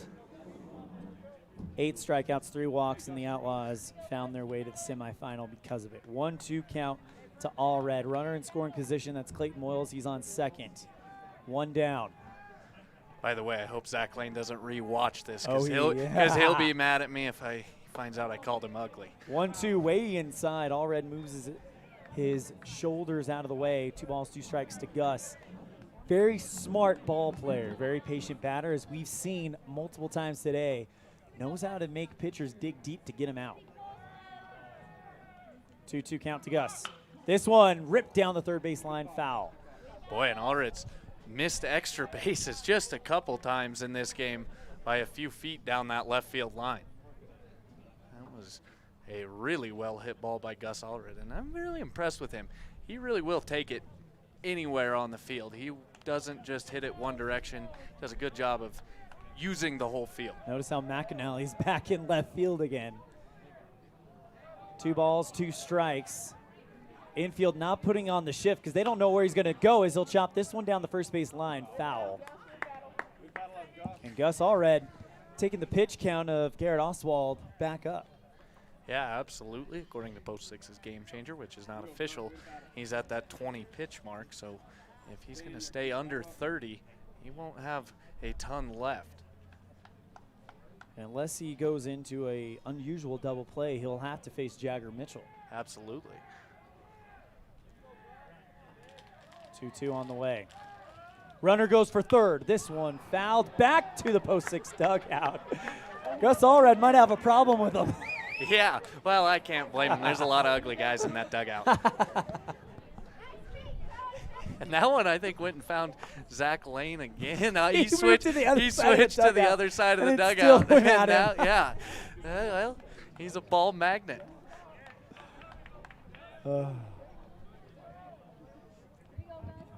I know they say do your talking with the bat, but geez, trash talking and calling him ugly, Gus? Come on. 2-2 on the way. That one finds his own. Gus walks back to the mound. Disappointed that that's probably how his final at-bat as an Outlaw will go. But now Jagger Mitchell with 2 down and a runner in scoring position will come into what could be his final at-bat. Jagger, one of the all-time greats for the Outlaws. So we're just going to sit back, watch, and enjoy what will probably be the final at-bat of an Evanston legend. 4-sport athlete, was the quarterback and running back on the football team, one of the guards on the basketball team, and a pole vaulter, but baseball is where his heart lies, and he'll play at Arizona Christian. There goes Clayton Moyles, hit and run, finds the gap between the second and third baseman, and the Outlaws are not done yet. Jagger Mitchell's one more time gives us an RBI to cut the gap to 8. Yeah, that was a really good swing by Jagger Mitchell, and he just turned on that, shot it right in between Fisher Brown and Coulter McAnally. Shrinks that lead to 7. Like you said, Evanston Outlaws not going to quit, even though they're down big at the moment, and you never know what can happen. There's still a whole inning of baseball that needs to be played. That was a hit and run executed to perfection by the Outlaws. Moyles was going on the pitch. Mitchell found the gap between McAnally and Brown, and the run scored. First pitch to Derek McDonald, misses ball 1. Derek, a graduated senior this year. McDonald chops that one down the third base line, causing Jason Mitchell to do the limbo to get out of the way. Yeah, there have been some smoked foul balls down that left field line in this one. This inning, I should say. Well, Post 6, if they didn't know that Evanston's on the up yet, they do now. 1-1 count to McDonald, and that one finds the zone. 1 ball, 2 strikes. That's a really good curveball from pitcher Garrett Oswald. Right there, started out right on that line of the left-handed batter's box and broke into the outside corner. Kason Smith stands on deck. He's another senior. Don't know if he's able to come back, but so maybe the last time we see him as well. The 1-2. That one, a curveball that just hung up there. From the moment it left his arm, it looked a little off. Yeah, it just didn't come out. That's kind of like a cement mixer. You throw it and it spins, but boy, it doesn't do anything. That's a great way to put it. 2 balls, 2 strikes, 2 down. Runner on first is Jagger Mitchell after the single, as Derek will fight that one off. Mitchell hit a single to score Clayton Moyles on an excellently executed hit and run. It was a hopper into left field. 2 balls, 2 strikes, 2 down. Mitchell with the speed is definitely going on the pitch. 2-2. This one, fly ball into right field, but it's foul. Goes out of play.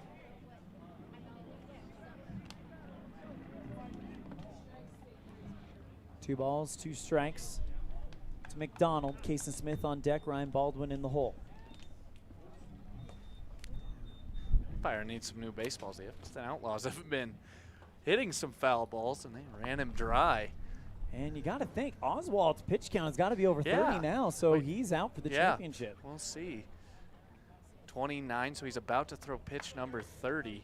So that 31st pitch, I believe, is the one that would make him ineligible. So we'll see what happens right here. 2-2 on the way.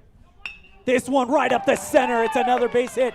The Outlaws starting a 2-out rally here as McDonald, and now here comes Ty Lane right at pitch 30. And he may work through the entire pitching staff who's available and keep them right at 30 for this one. I don't think Ty was expecting to have to do that. No, I think he was hoping Oswald was going to be able to get through the rest of the game without hitting that 30 pitch mark. It looks like Keegan Bartlett's going to come play the field somewhere. We'll see what all the changes are. Nobody running in from the bullpen, and Bartlett standing in about the third base coaching box. Outlaws have liked most of the new batters they've seen from post 6.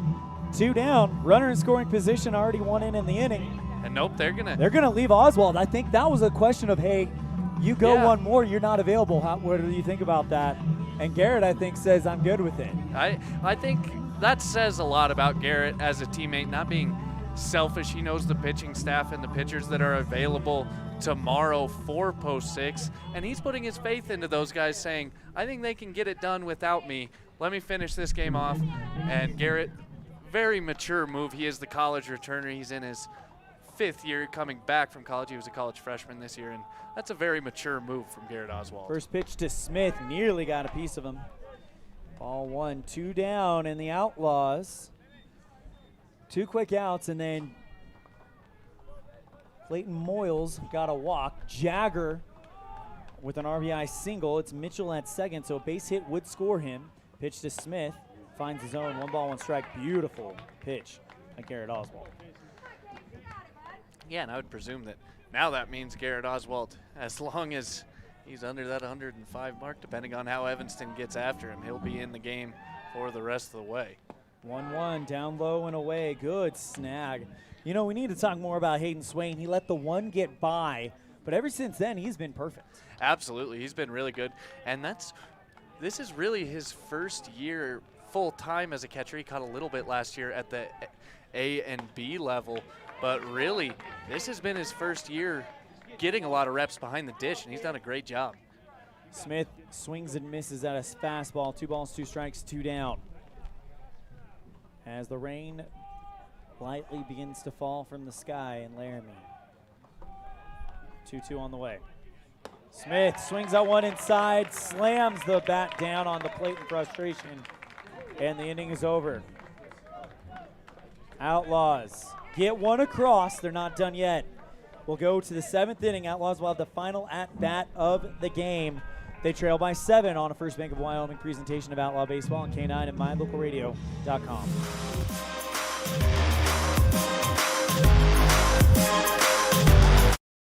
What do you do when you lose a tooth? Put it under your pillow.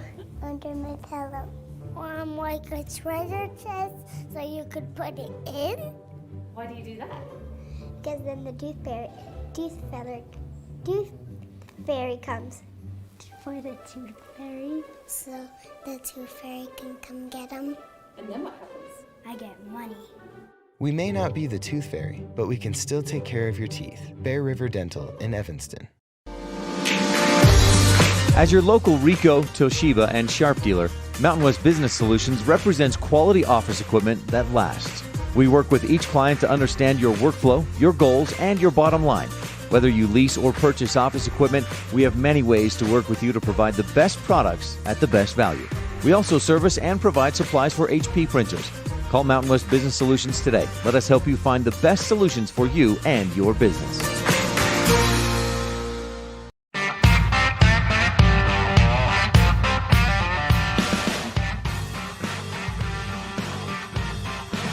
Outlaws trail 14-7 going into the top of the 7th.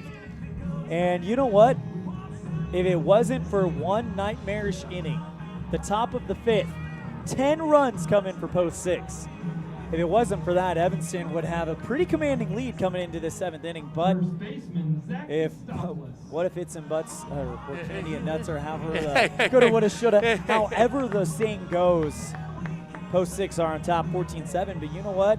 It takes a lot to rally and still put some runs on the board even after going down by that much. And a big test awaits Jagger Mitchell. Will be Zach Kostopoulos that he sees first in this top of the 7th. First pitch misses, ball 1. Yeah, and we'll see if Jagger Mitchell can have another successful inning, work through those first 3 batters last inning in order. And he's done a very good job since he came in and was a part of that crazy 10-run inning. It's one of those anomaly situations where it really, you're not really sure how it happened, but it just kind of did. Mitchell throws 3 straight balls to Kostopoulos, 3 balls, no strikes to the Greek god. And you know what? It might be easy to just walk him, maybe just get him on first. And Kostopoulos for the second time pitches the bat, thought he's going on a walk, and TK Stout rings him for a strike. The last time he did that, he hit one off of the top of the fence, so we'll see if that can juice Kostopoulos up a little bit. 3-1 on the way, finds his own. Mitchell battles back down 3-0.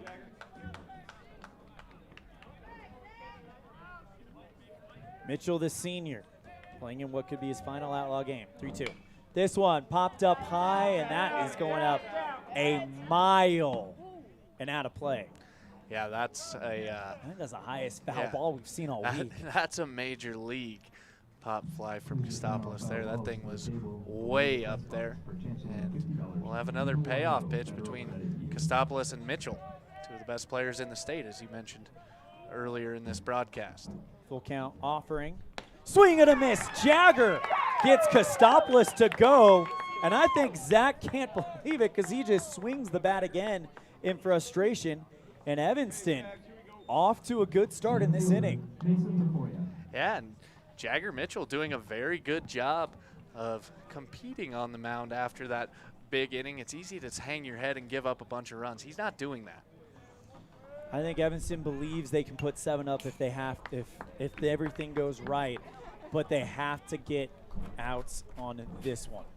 Absolutely, that's the attitude you have to have if you're the Evanston Outlaws. Why not score 7 runs? I mean, if Cheyenne can score 10, why can't you put up 7? Exactly. 0-2 counts to Mason Tafoya. Next one misses, 1 ball, 2 strikes. This has just been a crazy game. It's just been up and down and just a roller coaster game. Good defense, bad defense, good pitching, bad pitching. It's been all over the place. 2-2 count as that one misses outside.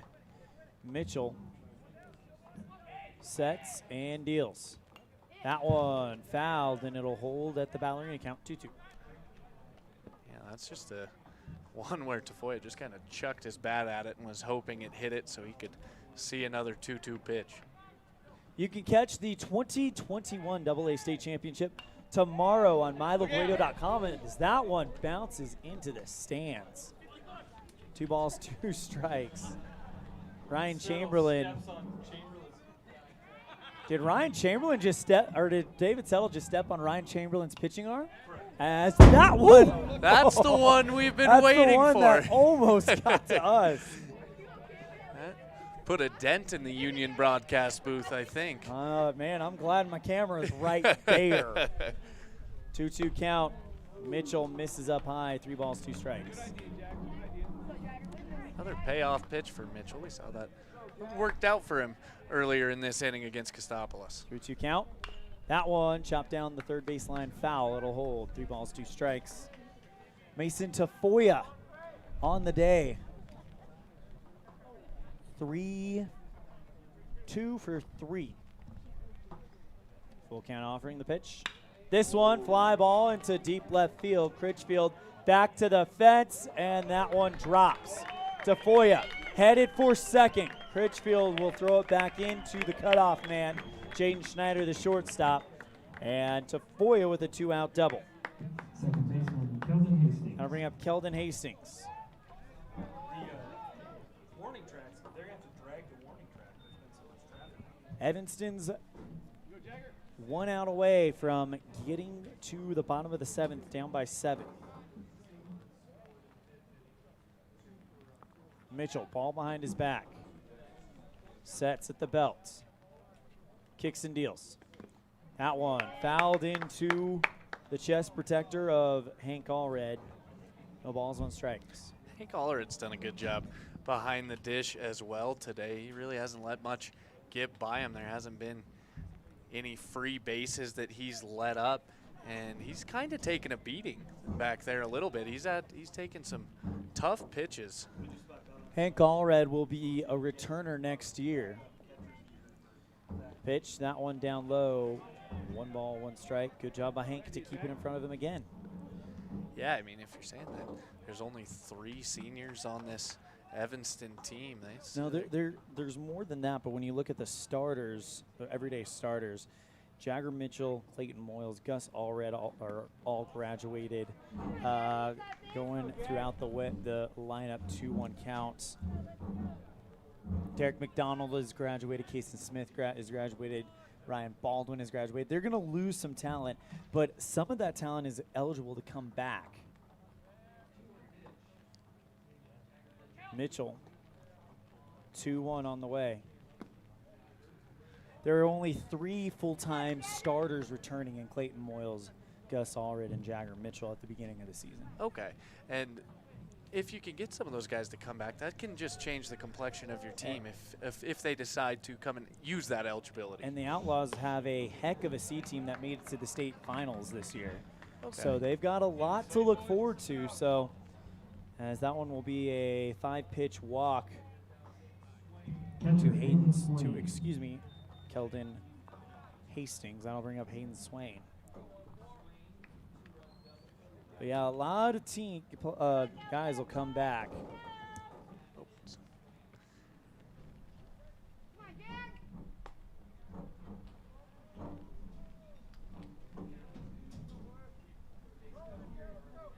Now we'll go back to it. Swain facing Mitchell, and he'll pop that one high over the stands. It'll go down as strike 1. Hayden Swain had a big swing a couple of innings ago, had the double into center field. Great diving attempt by Moyles, just unable to get there. Really kind of drove in a couple runs for the Sixers in that big 10-run inning. Runner goes, throw by Hank. That one bounces on the third base line. Kason Smith fields it on the bounce, but in at third is Mason Tafoya. Yeah, I'm not sure what Keldon Hastings was looking at first base. Normally when you see that first guy go, Hastings would trail. He did not, so it's runners at the corners. The fact that post 6 is being so aggressive on the base pass, they believe that Evanston can make a run. The pitch, upstairs, 1 ball, no strikes. Yeah, you don't want any part of this Evanston Outlaws team if they get something going in the bottom of the 7th. You don't want to look back at the top of the 7th and be like, man, we played a little bit passive there. You want to still go. You're only up 7 runs. Heck, there's been a 10-run inning in this game. Like you said, there's no reason why Evanston can't put together a big inning in the bottom half. But a huge part of that would be keeping this score right where it is if you're Evanston. That gives you the best opportunity with just 3 outs left in the game. 2 balls, 1 strike to Hayden Swain. Mitchell sets at the belt and the 2-1. This one, fly ball into shallow center field. Moyles makes the grab. That's 1 down. Runner tags up, throws to the cutoff man, Gus Allred, who runs over to the shortstop position. But it is going to be Mason Tafoya who tags up and scores. It's 15-7 on the sac RBI by Hayden Swain. That'll bring up Fisher Brown, the third baseman. 2 down. here in the top of the 7th. If Evanston comes back, they will play Laramie tomorrow at 1 o'clock. The winner of that game will play Cheyenne Post 6 tomorrow at 3:30. That one fly ball into left field. Critchfield took off on his horse. Was not very far behind that ball, but it does drop foul. No, that was a good effort by Critchfield out and left. We saw him make a good play up around right around the fence, just in front of it early on in this ball game. And like you said, this has just been such a weird game because really Evanston played so well for a majority of the game. It was just the one inning that got out of hand. Mitchell sets and delivers. That one hit up the middle. That will not find the grass. What a play by Jaden Schneider. He runs over, makes the throw to first from the shortstop position. Schneider by the second base bag, throws it to Gus Allred, and the Outlaws will try to pull off the comeback. It's an 8-run lead for Post 6. Evanston down to the final 3 outs of their season here at the 2021 AA State Semifinals on mylocalradio.com. This is a First Bank of Wyoming presentation of Outlaw Baseball on KNYN 99.1 FM and mylocalradio.com.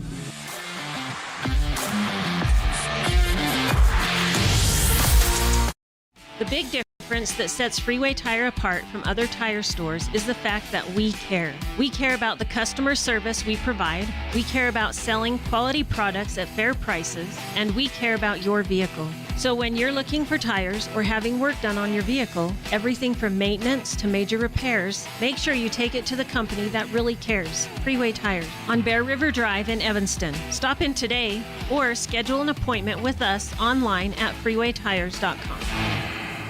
There's a reason Rocky Mountain Yeti is Southwest Wyoming's #1 dealer. Come in and see what all the buzz is about. Voted Best of Evanston by you. Best of Evanston in new car sales, used car sales, and Best of Evanston in service. We have the best selection of inventory in town, paired with our legendary 20-year, 200,000-mile warranty. Come see us today at one of our 2 locations, 100 Wasatch Road or Yeti on 3rd next to Walmart.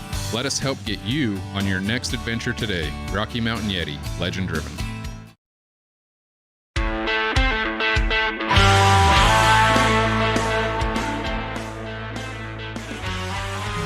All right, it's been a magical run at the 2021 AA State Tournament for the Evanston Outlaws, advancing to the state semifinals for the first time in the AA in program history.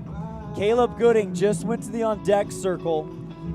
I don't know if he's a senior, but they may be letting him bat because he's got a little bit better of a batting average than Talon Critchfield. So Ryan Baldwin's going to come in. Caleb Gooding will be on the on-deck circle. And that'll be for Jaden Schneider. Talon Critchfield, I just saw, did not have a batting helmet on, so they may pitch hit him as well. Oswald, 3 outs away from sending Post 6 back to the state championship game. First pitch to Gooding. In there for strike 1.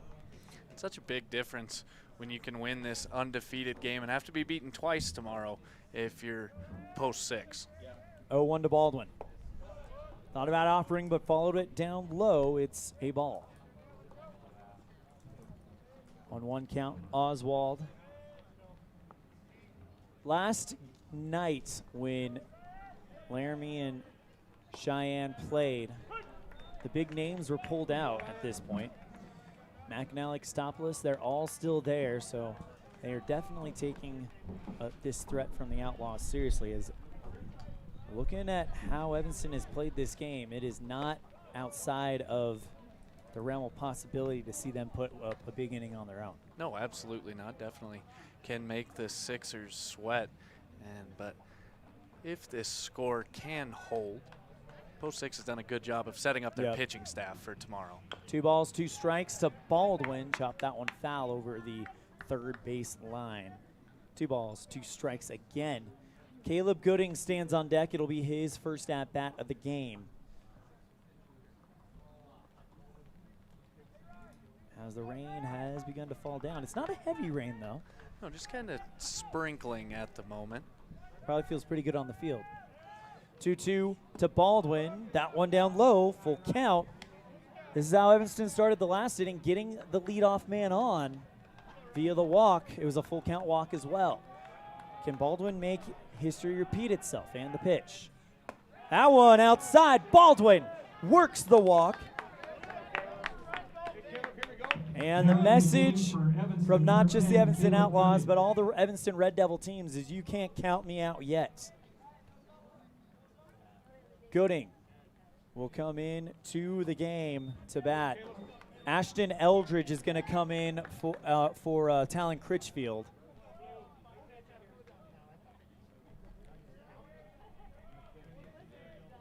First pitch to Caleb Gooding of the game. Inside, ball one. Oswald's struggling to find the zone early in this inning. That leadoff walk and now falls behind Gooding. We've seen how important in this tournament it's been to jump ahead of hitters. 1-0 count to Caleb. That one off of the knee pad of Swain. He lost it completely. Headed for third is Ryan Baldwin. Zach Kostopoulos has to run over to the first base dugout, and the Outlaws have their leadoff man 90 feet away with nobody down.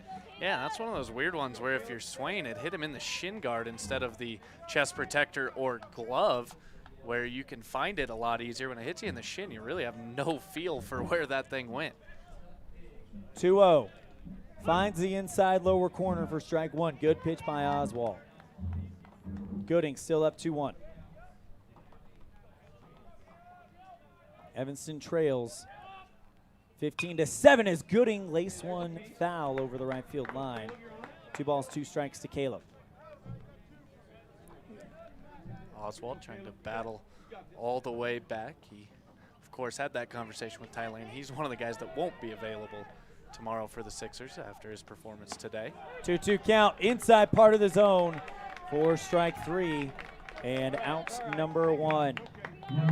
That'll bring up Ashton Eldridge, and Clayton Moyles will go on deck. Eldridge has not had an at-bat against post 6 pitching in this one. He comes off the bench, and I think this is Coach Mitchell and Coach Baldwin and Coach Kishbaugh saying, let's just change something up, see if we can get something going. And they do. They have a runner on third.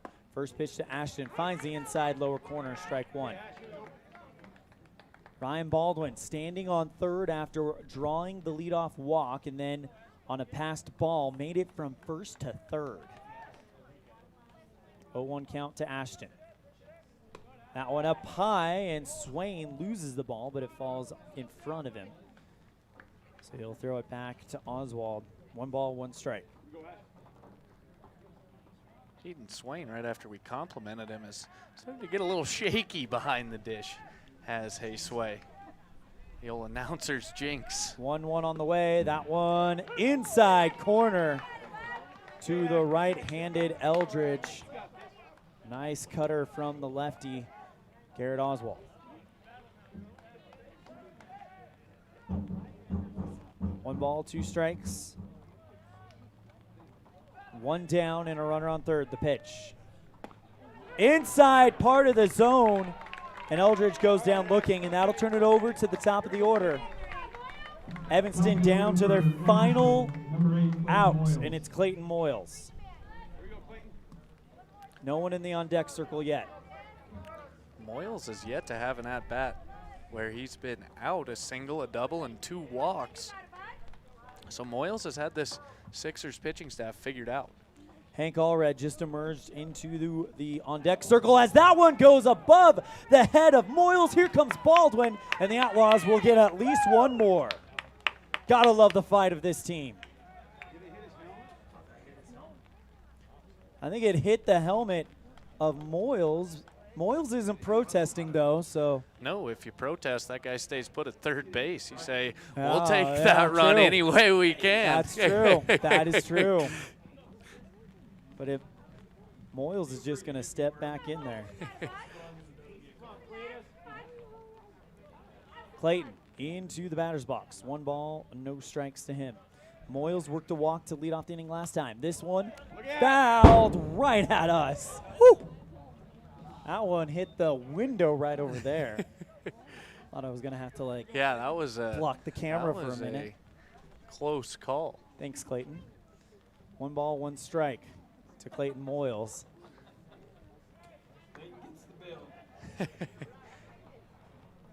1-1 on the way. That one up high. 2 balls, 1 strike to Moyles. As this rain starts to come down a little harder, Oswald missing way upstairs in this at-bat. Evanston trying to be patient and make Oswald really work in these conditions. 2-1 on the way. That one popped up right field, and Kostopoulos can't make the grab. He overran it. Yeah, 2 balls, 2 strikes. He absolutely overran it for a second. I thought that was going to get out of play, but this is like the Oakland Coliseum. So much room in foul territory. And that could be something we talk about a little bit later if Moyles is able to extend this inning and get to Hank Allred. Gus Allred in the hole, and you know he would love to come back and get one more shot at it. 2 balls, 2 strikes to Clayton. Timeout called. Evanston's doing what they did earlier in the game, trying to break up the rhythm of post-6 pitchers. That was a good time to call time by Moyles because that pitch was right down Broadway. 2-2 count. This one hit hard at the gap. It's going to go into the glove of Hastings. Throw to first. And that's the game. Post 6. Headed back to the state championship.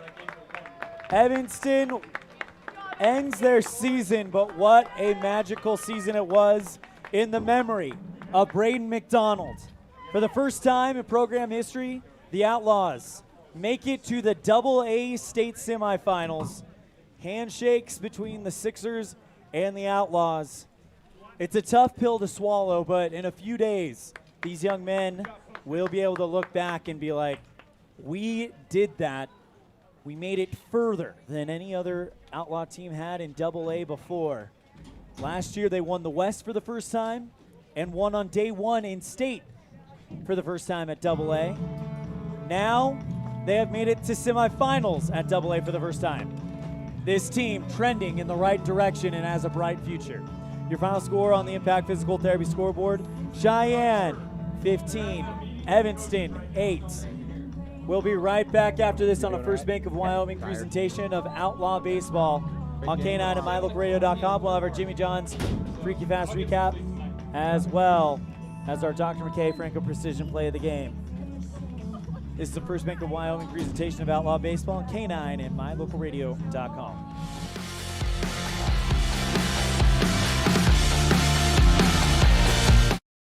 The best cement comes from Ellingford Brothers in Evanston. They've been mixing cement for every type of job for generations. Major construction, road and bridge, cement blocks, foundations, sidewalks, curb and gutter, cement steps, septic tanks, and water troughs. No job is too large or too small. Make sure you get the best quality cement available at the best prices. Always get your cement from Ellingford Brothers. Call today. Ellingford Brothers, we know cement. 307-789-1515.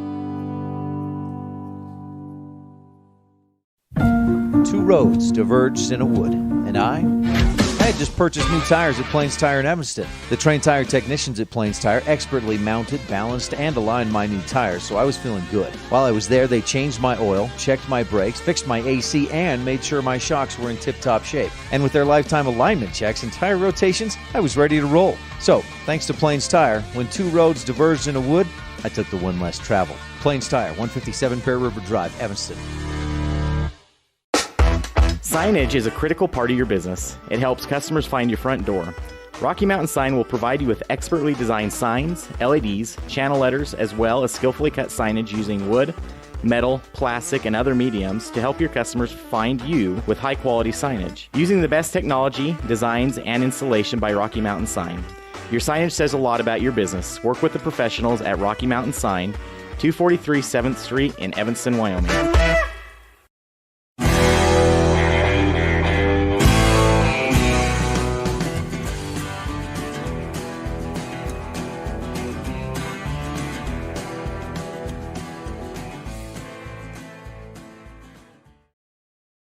Well, it was a magical run for the Evanston Outlaws, and Grants put this into perspective.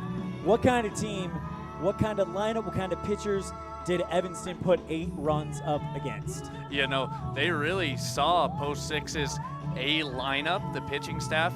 Really the only change in the lineup from the first 2 days was Hayden Swain catching, but that only changed the defense. Hayden Swain has been in the lineup all week long as the DH for Post 6. Trenton Rodriguez is a guy that is going to pitch in college next year. Ty Lobmeyer is a guy that is going to pitch in college next year. Garrett Oswald is a guy that came back from pitching in college this year. So you really saw some high quality arms, and this Evanston team didn't shy away from Post 6 at all, as we've kind of seen. I don't think other teams shied away from Post 6. They just let Post 6 run away from them, and Evanston really controlled this game through the first 4 innings, and then the 10-run fifth got out of hand. But this was a really good Post 6 lineup that Evanston went toe-to-toe with for a majority of the game. I was really impressed with the Evanston Outlaws. That is your Jimmy. That is pretty much your Jimmy John's Freaky Pass recap, brought to you by Jimmy John's on 113 Front Street in Evanston. We're going to give you a little bit more, though. So Evanston went down 3-0 at the top of the first, responded by putting up a run in the first. They were down 3-1, but you could see the confidence building, and that is where things kind of happened for the Outlaws. They're down 3-1, then blanked the Sixers in the second, put 3 up themselves to take a 4-3 lead in the bottom of the second, tie it up, Post 6 does, in the top of the third. Evanston blanked in the bottom of the third, so it's a 3-3 tie.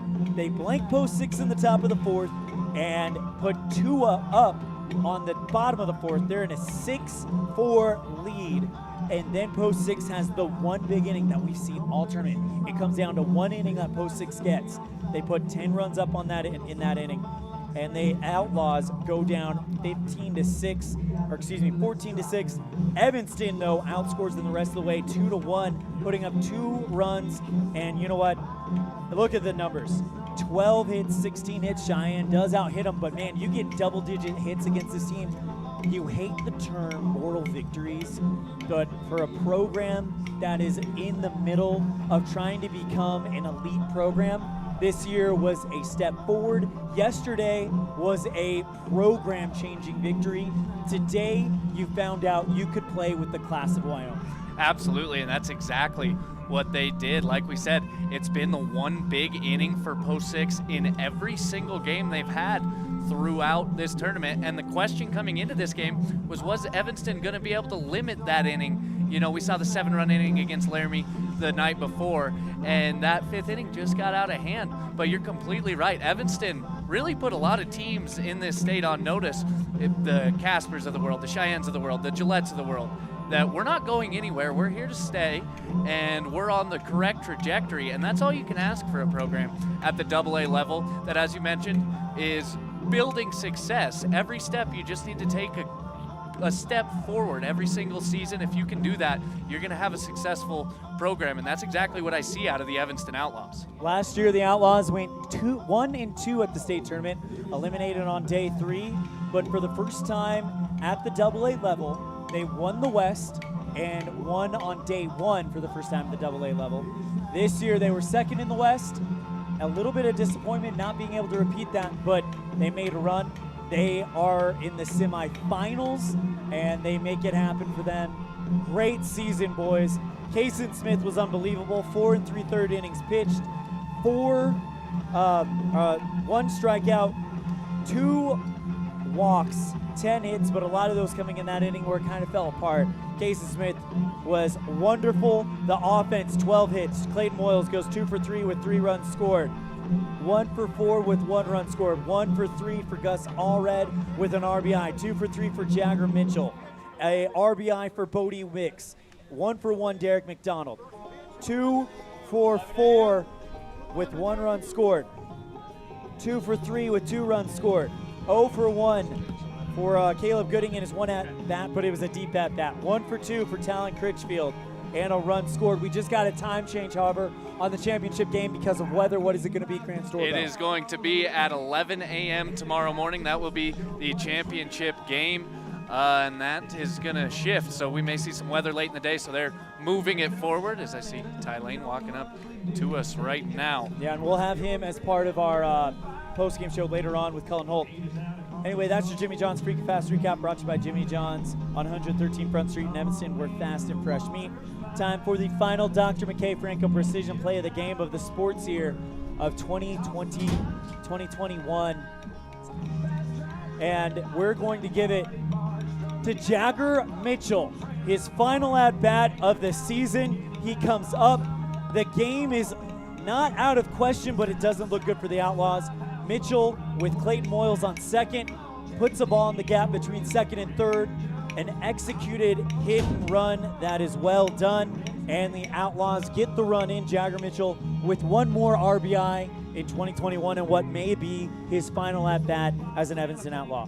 That's going to do it for our post-game show from Cowboy Field. For our friends listening on KNYN, you're going to go back to music. For our friends watching on mylocalradio.com, we're going to take a break. When we come back, we'll have the Buckle Up for Wyoming post-game show with Cullen Holtz. This is a First Bank of Wyoming presentation of Outlaw Baseball on K9 and mylocalradio.com.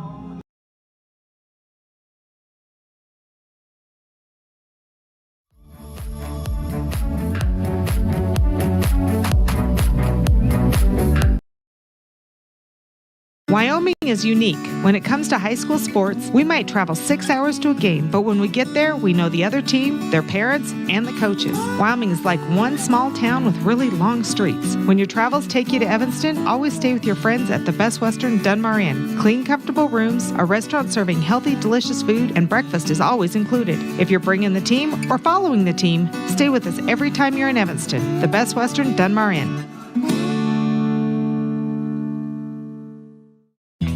Gee, Tommy, you look amazing. Did you try something different with your enamel? No way. I wouldn't do anything to alter these pearly whites, but I did see Dr. McKay Frankham, who told me if I didn't floss, I could miss up 35% of food particles. Really? He told you that? Yep, and you know what? He's 100% right. I started flossing, and now I look better than ever. Wow, I want to see Dr. McKay Frankham. Well, give him a call. 307-789-8910. Easy to remember, right? That's super easy. Dr. McKay Frankham at 307-789-8910. I'll call today. In May of 2019, Uintah County School District Number 1 became the first school district in Wyoming to achieve a certified level 1 on high reliability schools by the Rosanna Leadership Center. We're focusing on 3 levels. Level 1 is a safe and collaborative culture. Level 2, effective teaching in every classroom. And Level 3 is a guaranteed and viable curriculum. We are certified Level 1 in safe and collaborative culture. This is Superintendent Ryan Thomas. Congratulations to everyone in our district. Keep up the great work. Uintah County School District Number 1, Pathway to Excellence.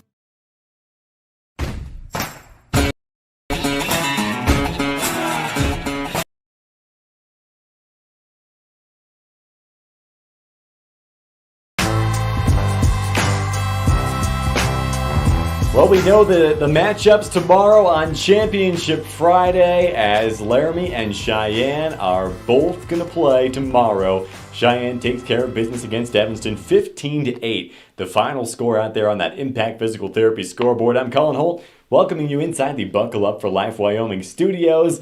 Big thanks to Elan, OLLIFF, and Grant Storebo out of the Union broadcast booth at Cowboy Field in Laramie. Lots of good games throughout this tournament. Today was no exception, and we had a good game, a little bit of back and forth for a bit before Cheyenne started to run away with this one. But again, we know the matchups for tomorrow now. A slight adjustment in the times, so let's pull up the updated bracket now for AA State Baseball, Wyoming American Legion. Let's go to the updated one for tomorrow. There it is. Casper and Laramie earlier. Laramie won that one, so they move on. Cheyenne beats Evanston, so they are in what is essentially the championship day tomorrow. That game time has been moved up to 11 a.m. If Cheyenne wins, they're the outright state champs. If Laramie gets the victory, well, they'll play again 2.5 hours later, or pretty much just a half hour after the first game ends. So Laramie has to beat Cheyenne twice if they want to win it. Cheyenne only needs one victory on the day to become state champions. So we're looking forward to that one. We'll have pre- and post-game shows for those games as well. If there's one or two,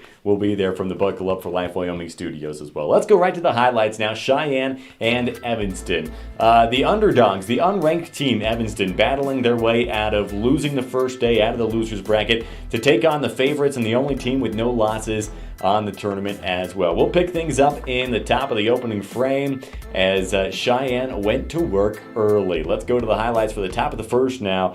Zach Kostopoulos, he would have a good day. RBI single, and 2 runs come in on the ribby as Cheyenne jumps out to an early lead. Then Mason Tafoya would add the sacrifice fly a little bit later in the inning to make it 3-0 Cheyenne at the end of the top of the first. Go to the bottom of the same frame.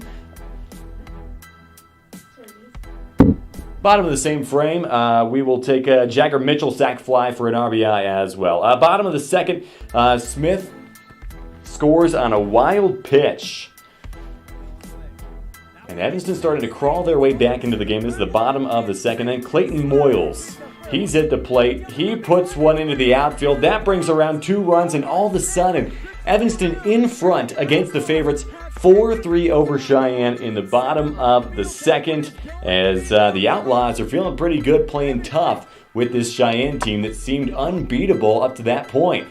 Going out to the top of the third, Cheyenne right back to work. They're going to tie things up here. Hayden Swain, who caught today, he comes up with an RBI single, and we're all level once again. Does Evanston have enough left in the tank to retake the lead at this point against the favorites? We'll see now as we go to the bottom of the fourth. Gus Allred, we saw him pitch well yesterday. He puts the ball in play, gets a single. That brings a run around for the Outlaws. Now they're back in front. Then Bodie Wicks with the ground out. In just a few moments you'll see that as Wicks puts the ball in play and the Outlaws lead it by 2. Evanston was fired up. You could hear the crowd that was there supporting the Outlaws at Cowboy Field in Laramie was having a great time as they were up 2 on Cheyenne, on the verge of maybe clinching a spot in a Friday championship day. Let's go now to the top of the fifth. Cheyenne's offense going right back to work. Zach Kostopoulos comes around on an error, and then there's a walk that would bring in another run. Now Cheyenne has tied the game back up in the top of the fifth. And then Julian Romero steps up to the plate. This Cheyenne team, sometimes they've started a little bit slow in this tournament. With that being said, they have certainly awoken the bats at the right time. Julian Romero, 2 RBI single. Now Cheyenne's back in front. Coulter McAnally, he gets an RBI single as well. Zach Kostopoulos brings a run around with an RBI triple. That one we thought might have been gone. It was close to the fence, but it ended up being a triple for Kostopoulos. Mason Tafoya brings another run around with a base knock. Hayden Swain brings in 2 with an RBI double. And now all of a sudden Cheyenne with a 10-run frame retakes the lead, and they lead it 14-6 after 5. So Cheyenne looking like their normal selves once again. It only took until the 5th inning. Evanston playing very close. A good start from Caden Smith on the mound for the Outlaws, but that Cheyenne offense just a little bit too much for the Outlaws. We'll go now to the bottom of the 6th. Evanston trying to kind of work their way back into this game. Jagger Mitchell, who has had a phenomenal year for the Outlaws. He even pitched a little bit later in this game. He gets the RBI single, but Cheyenne, again, just a little too much for the Outlaws. They win it 15-8, the final on the Impact Physical Therapy scoreboard. And Cheyenne, as expected of them, makes their way into the championship day tomorrow. They will face Laramie, and we'll see how all that plays out. We'll talk a little bit more about tomorrow, as well as talking about some individual performances from this game that you just saw when we come back. But first, a message from the Wyoming Seatbelt Coalition.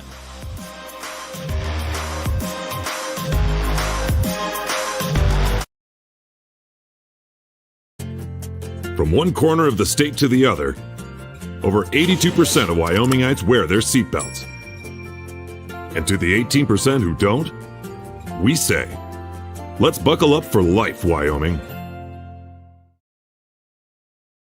The car just started to spin. I could feel the top of the truck hit my head. I could feel the seatbelt hold me in place, and I knew it was doing its job. And I was so thankful for those seatbelts because they held us in. We did not go through that windshield. We did not go out that door. When it spun and flipped, we remained in that vehicle. The most glorious moment of my life ever was to open my eyes and see her face. I like to believe the seatbelt is what saved my mom and I's life. And I just don't understand why somebody wouldn't just take the 3 seconds to just make that small decision to click it. Ever since I came home from the hospital, they put me in a seatbelt, and even now as a new driver, I still remember always to put my seatbelt on. It's such a simple action that you can do that can completely change the course of your life forever. We are the Braley family, and we're alive because we buckled up. Buckle up for life, Wyoming.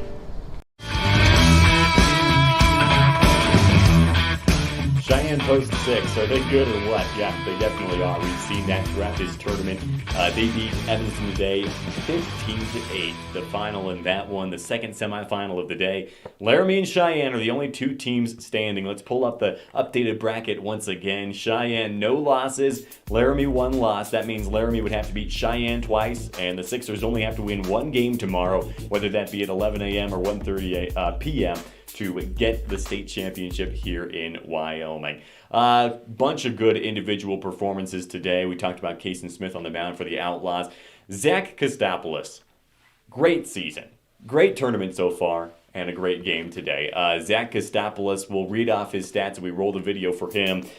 He goes 4 for 5, 3 RBIs, and scores twice for the Post 6 Sixers. Hayden Swain also did well behind the dish as the backstop for the Cheyenne defense. He comes up with 4 runs batted in as well. And just like that, the Post 6 Sixers are playing for a state championship tomorrow. They've put themselves in a very good position. Bradley Feaser is available if they throw him tomorrow, which I would be surprised if they did not. So I'm looking forward to seeing Cheyenne trying out everything they have. I'm assuming they'll want to get that victory in Game 1. We'll probably have a couple of interviews going for you during the pregame show before the championship game tomorrow. There will be no recap show tonight, just an extended pregame tomorrow. And again, we'll probably check in with both coaches. We'll see what Ty Lane has to say as well for the Sixers. But just a fun day all around. The semifinals are done. Congratulations are in order for both Evanston and Casper. Great seasons. Those two teams lost on day 1 and found their way all the way back to the semifinals and were 1 win away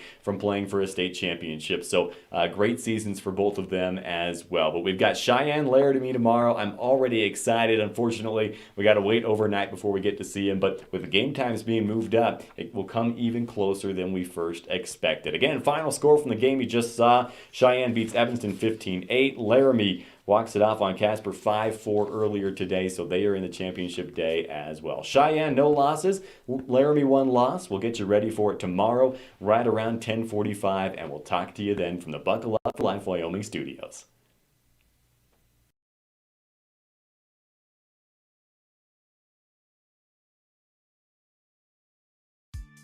This broadcast has been a wholly owned production of MyLocalRadio.com and Cook Brothers Broadcasting, no portion of which may be used or rebroadcast without the express written consent of Old West Media Incorporated. Special thanks to executive producer Val Cook, office manager Kayleen Anderson, sales manager Julie Burley, and production assistant Alyssa McDaniel. And a big thank you to our fine sponsors. Thank you for tuning in to the First Bank of Wyoming broadcast. For archive games, talk shows, and interviews, visit MyLocalRadio.com. Like and follow My Local Radio Sports on Facebook and Twitter to stay up to date with all things local athletics.